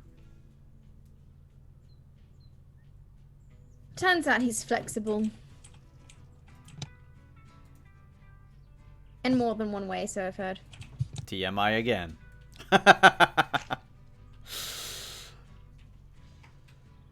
Yeah, we're not interested in these services. No, but I was thinking more of this being a sort of professional courtesy. And he will peel off about 300 eddies, I guess. Ooh, they started with. Alright, we can keep talking.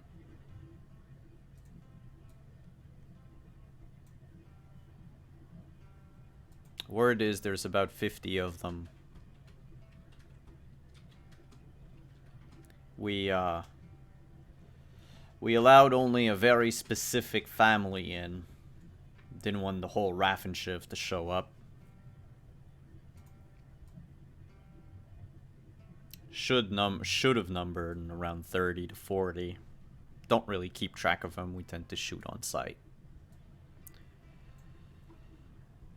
Now, rumor has it the dog killer is part of the mix, which, well, means that they're probably going to be gone just as fast as they came. They're looking for nomad business. And what business would that be? Does rumor travel fast? They need to get rid of finish an old feud. Let's leave it at that. Classic. Kind of name is Dog Killer anyway. Sounds like a pushover.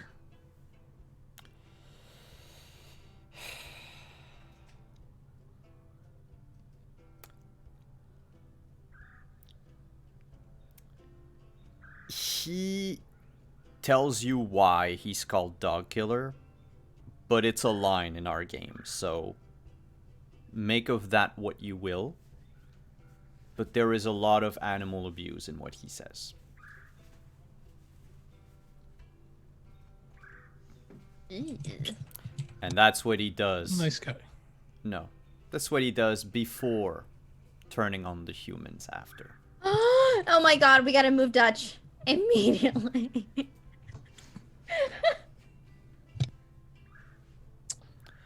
Guy's not pretty. Yep. And believe you me, if we could, we'd gladly see him 6 feet under. What's stopping you? Technically, the guy was supposed to be in Colorado. Don't know if What would the it mean rumors to you if we were able to? Let's say that, hypothetically, Dog Killer is in Night City. And let's say that, some good Samaritans would take care of him. And let's say that these good Samaritans are friends with a certain black sheep. Well, then the Aldecaldos would be willing to put this feud to rest and wipe the slate clean. We're not coming into Night City to get rid of the rest of the Raf and Shiv, however. But we're not gonna let any of them come through. And if anyone comes looking for you-know-who, we'll tell them that she no longer exists.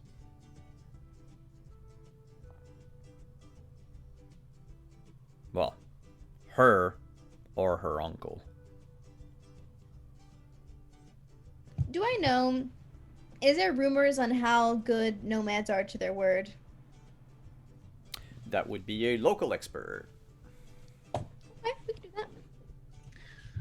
Nice roller. Roll a d10. Oh, 10. A 10. And then... Oh god. Local expert is...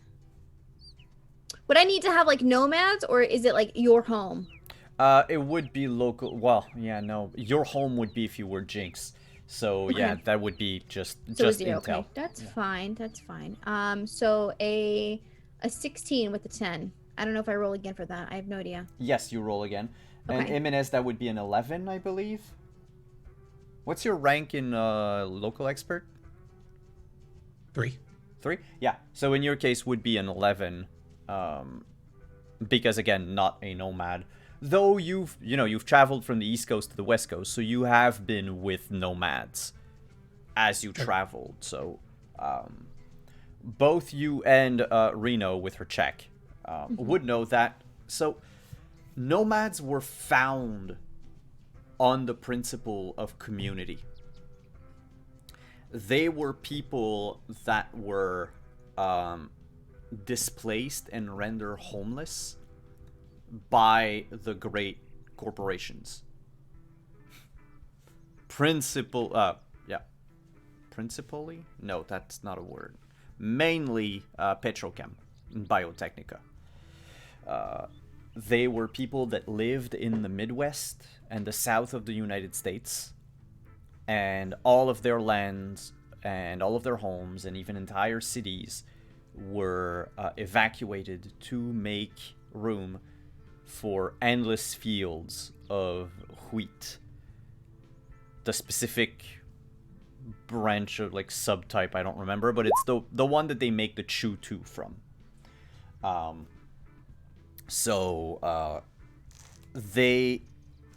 To them, the clan, well, the family comes first, the clan comes second, you come third. So that, if they're talking about, a depth of gratitude, especially toward another nomad, they're most likely going to keep their word. Like, as a rule of thumb, you could say that, like, maybe it'll be, like, done on paper. It's not gonna please everyone. But, like, if someone was to act against the wishes of the clan, like, they would be branded as, black sheep and exile and all that. Deal. And I'm gonna toss out 300 eddies to him. Make sure to keep her name out of your mouth in the meantime.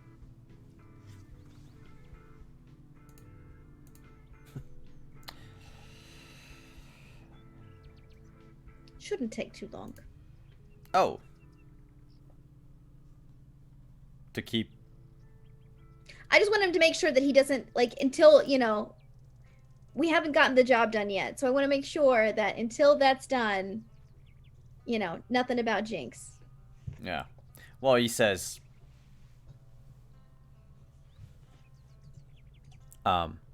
she goes by Jinx these days, doesn't she? That's not her name, you know that. I make no recognition. Did any of them happen to see a certain death race in which someone might have nearly fallen out of a fastly driven car? There's a good chance that yes, because otherwise they wouldn't have been able to, associate you with her. That's fair. So they kind of know. They kind of know.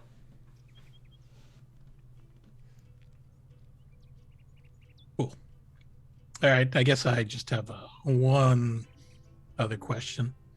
Do they have a base? Are they congregating anywhere in particular in Night City that you know of? All that we know is that we stand by when they go by on the highway. Until they hit their quota, which by now they have, because they seem to have been smuggling more people inside, which we figured would happen, so we need to send a message. But, if anything, they don't tend to stay in the same place for too long, and they'll never congregate in, and he looks to the camp, like in something like us. Most likely they're going to scatter around the city like rats, find hideouts here and there, but find means to stay in communication at all times. That said, they're looking specifically for Jinx and Shade. Slade, that's another franchise.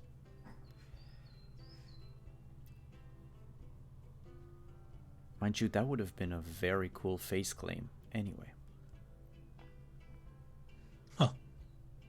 All right. If I give you my agent, anything interesting or important that might come up, will you ring us? Oh. He looks to the other nomad and says, "Look at me, I'm moving on in the world, getting one step closer to the bourgeois." Alright. Listen, I know where to hit you. I mean, hit you up. I also know how to hit you, but I've seen what you can do, and I'll stay at a respectable distance. I'm more of a skirmisher. I'll hit you up on your garden if there's anything, alright? But don't hold your breath. I might forget it by the morning.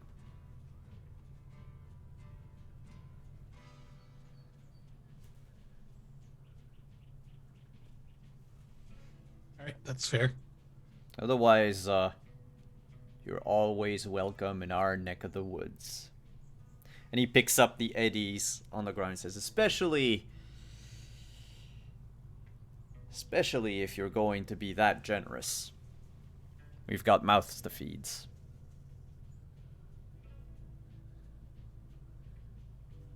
Sure. Anyway, you I done? understand And taking he care of glances her. over at. You got any other business here, Black Cat? We've gotten that from pretty much all that he's willing to talk about.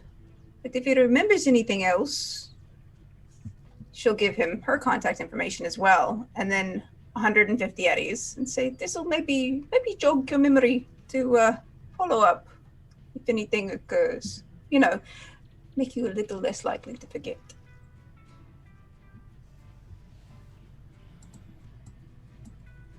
He looks at the stack and like waves it. You know what? If you got any more questions, you come right back here. I like how you ask questions. It's convenient that we talk the same language. Who knew? So, if our business is concluded here, I'll let you go back to your, Park Avenue. Just make sure to go by Go and collect 200 eddies. Sure. And maybe I just won't tell my girlfriend what you said about her ride.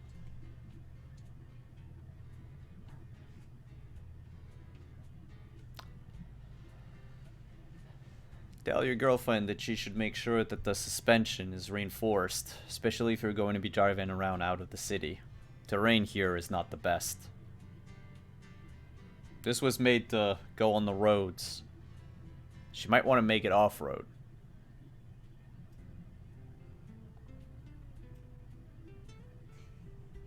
I'm just saying.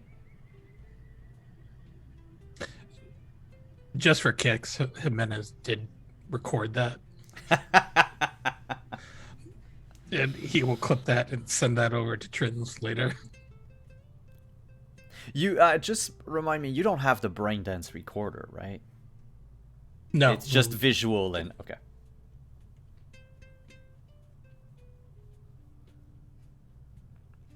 So if that's all, he shoulders his rifle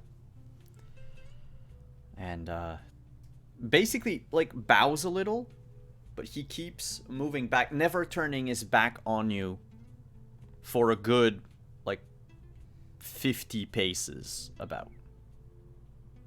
And the other three move to sort of form a wall between you and him when he turns his back away. All right. Might as well beat it. So we're just gonna. Oh, Jimenez is just gonna hop into the van. When you go, when you open the door to the van, you see Merc is standing. You know where the bed normally comes down? So he's standing up there, and he's got his pistol out. And he's like crouch. It's like so. That's fine. We're good. We'll get out of here. Thank fucking God I forgot my clip at home.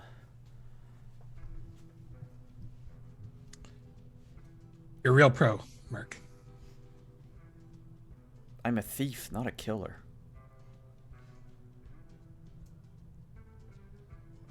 Pretty sure I could hurt someone with my legs, though. And he knocks on his chrome legs. Alright, we go back home? Yeah, pretty much. Starts the engine and leaves. And before we leave our game tonight, we're gonna do one last little thing.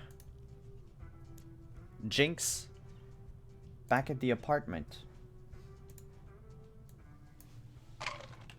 There is a ring at the door. At my apartment door? Straight at your apartment door.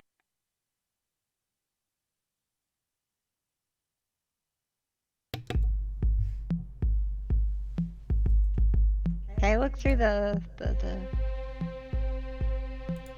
what's that thing called? The magic eye? People. Yeah, that. You know, the people. Yeah, that. It's people. There is basically an Amazon box at the foot of your door.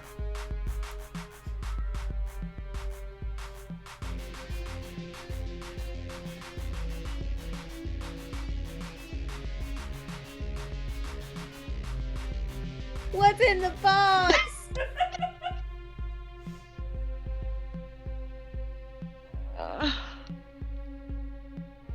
I didn't order. I look at my agent and I'm like, Mel, did I order anything? No, you didn't. Oh my god.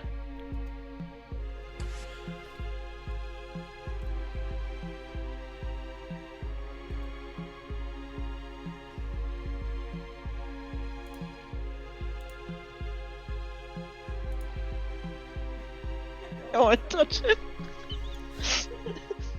Last time we got a box, it was goddamn bomb.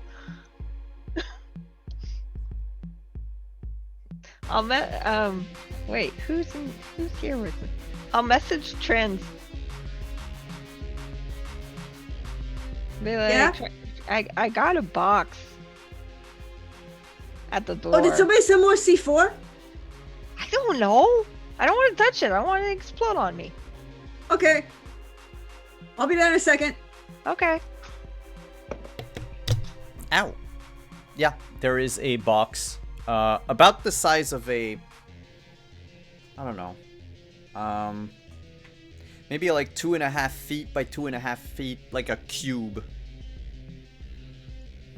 Trins has brought her full gear toolkit set down and brings it down, and she's gonna use her extendable pointer to see if she, with a blade on it, to see if she can cut like the corner of the box to see what's in it. the corn? Like, how big of a hole do you make? Imagine it's a cardboard box, like an Amazon box with a tape on it. Yeah. But instead of slicing so what she wants to do is instead of slice the tape on the top, she wants to slice the junction of the corner. Oh. So, There like, is something. If it was triggered on the top, it wouldn't open. Oh, no. There's something inside. It looks like a round object. There's no blinking lights, no nothing of the sort. It's not a bomb. Well, it's not a bomb that's supposed to explode when you open it. Do you want me to open it? Can I open it? I want to open it. Or you should open it. It's your present. You should open your present. Jinx had opened the door when Trin showed up. And had her gun at the ready. Yeah, I'll open it. You realize that doesn't stop Trins from yelling, right? Yes, I know. Okay, just checking. Inside the box is Zolo's Shade's head, with 2 pieces of rebar coming out of his eyes, and a scrumpled up note in his mouth. So much for revenge. Fuck. Is he leaking? Yeah, maybe. I take the Oh note. man, that's nasty. That's mean. That's mean. I didn't get my vengeance. Like, let me. Whatever. I'll take the note. You said there was a note? Yep. It says 1 down, 1 to go.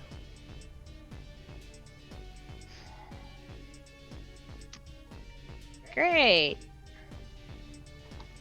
I'm gonna have to disappear because they know where I am. Or I can just make your door a taser, and I could structure the hole inside to make it a much bigger, and just kill them all when they walk inside the door. Because it's really mean to send heads to my friends. Why are people so mean? Jinx will like fold the box up so Trin can't see the head anywhere, and like, sorry you had to see that. I mean, yeah. We're gonna have to go. I need to go kill some people. Yeah, we gotta get rid of these people really quick. I'm gonna go get my gun. And it's on that we're gonna end tonight's session. Knew it. Knew it was gonna be Uncle's head. Yep. Yeah. All right. Well, let's fuck him up. Let's go. Well, we'll see what happens next week.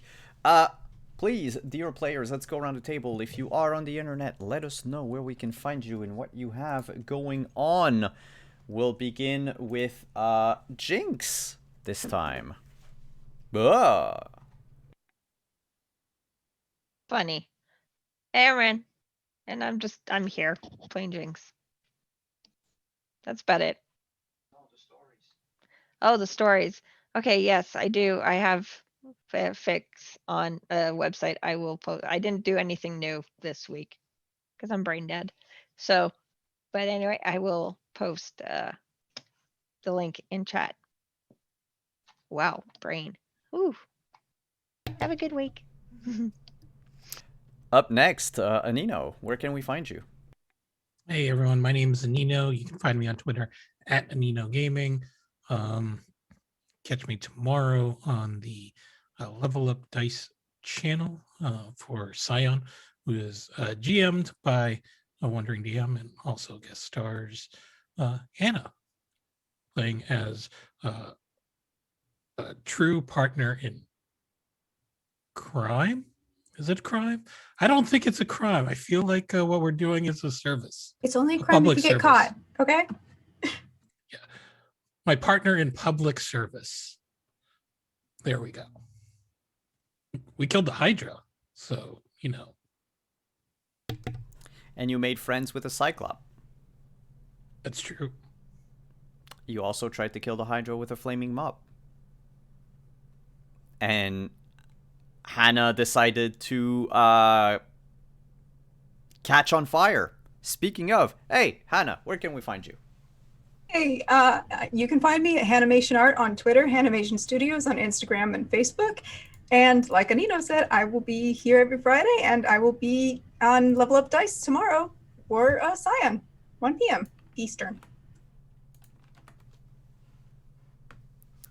And up next is Adelaide. Adelaide, hi. Where can we find you? Yeah, you can find me at Adelaide on Twitter and everywhere else. You can also find me on Action_Fictions Twitch channel on every other Sunday and Monday. That's not this week, but the next, where on Sundays we play Vampire the Masquerade, which is an all BIPOC game. Go check it out. It's super funny. And then on Mondays we have Castle Falcon, which is another art story game that I am in, and Chris Geary is our wonderful host. We love this game. We love that game. Love it. Also, if you watch that one and you've seen the ones on Wandering DMs, there are some characters in there. Some cameos. We get some cameos. And tomorrow you can find me on ProDM Joey's Twitch channel playing my Medusa character. We're on a boat. We don't know where we're going, but we're on a boat right now. That's all there is to it. That's tomorrow at 6 CST. Yeah. Go check it out. That's it. And next, Chris, where can we find you? Hey all, I'm Chris Geary. You can find me on Twitter at Chris Geary. You can find me here on Friday nights when I play Dr. Frost, aka Mr. White. You can find me every other Monday, not this Monday, but the following Monday, as Adelaide said, on Action Fiction as the host of the Falkenstein Affair. It is a wild sapphic ride. Come hang out, and we have a lot of fun. And then you can also find, soon, hopefully by the end of first quarter, you will find more work on Omen's Rising and possibly calls for alpha play tests. So we'll see where we are at that stage, but that is what we're headed for. Also, in theory, in March, there should be a launch of a new stream that I will be on Wednesdays. I hope to have more information for you next Friday. And last but not least, Deirdre, where can we find you? Hey all, you know me. You can find me online at Deirdre Donlin on Twitter, or Praxagarth as me see me around on Twitch. Thank you everyone. This was wonderful. I had missed this Friday night crew and the shenanigans that we get up to. This was a lot of fun. But you can find me over on my channel on Sunday with Simon as we play some Romance of the Blue Rose. Lots of drama, lots of flirting, occasional falls into corruption and sorcery. We'll see what happens. And then you can find me over on my channel again on Wednesdays for some Witcher Roads Home, which is a golden age of Witcher game with lots of drama, interesting developments, and as we figured out, my sister, we ended up with the phrase "my sister, her brother, my lover" ended up having to be used last week because, you know, so many people are interrelated. It gets complicated. And as for me, you can find me tomorrow on Cyberpunk Uncensored at 9 p.m. Eastern for the GM Roundtable. We're going to be discussing, if I remember correctly, safety tools in a Cyberpunk game. Then on Sunday, like Deirdre said, I'll be over her channel at 8 p.m. for Romance of the Blue Rose.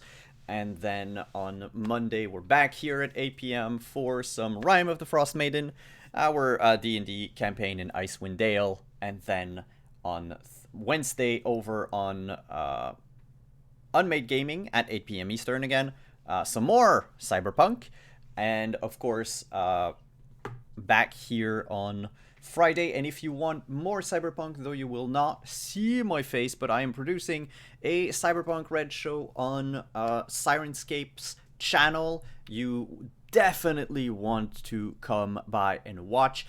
It is I think we're at the midway point, So definitely come by and watch. The episodes are short, and all of the VODs are split into bite-sized videos that you can find on the Sirenscape YouTube channel. On that note, thank you to all of our all of our sponsors. Thank you to Talsorian, the Roll20, the Mage Empress, the Found Familiar, and thank you to all of you who came to hang out on a Friday night. We will see you next week. Ciao, Chumba.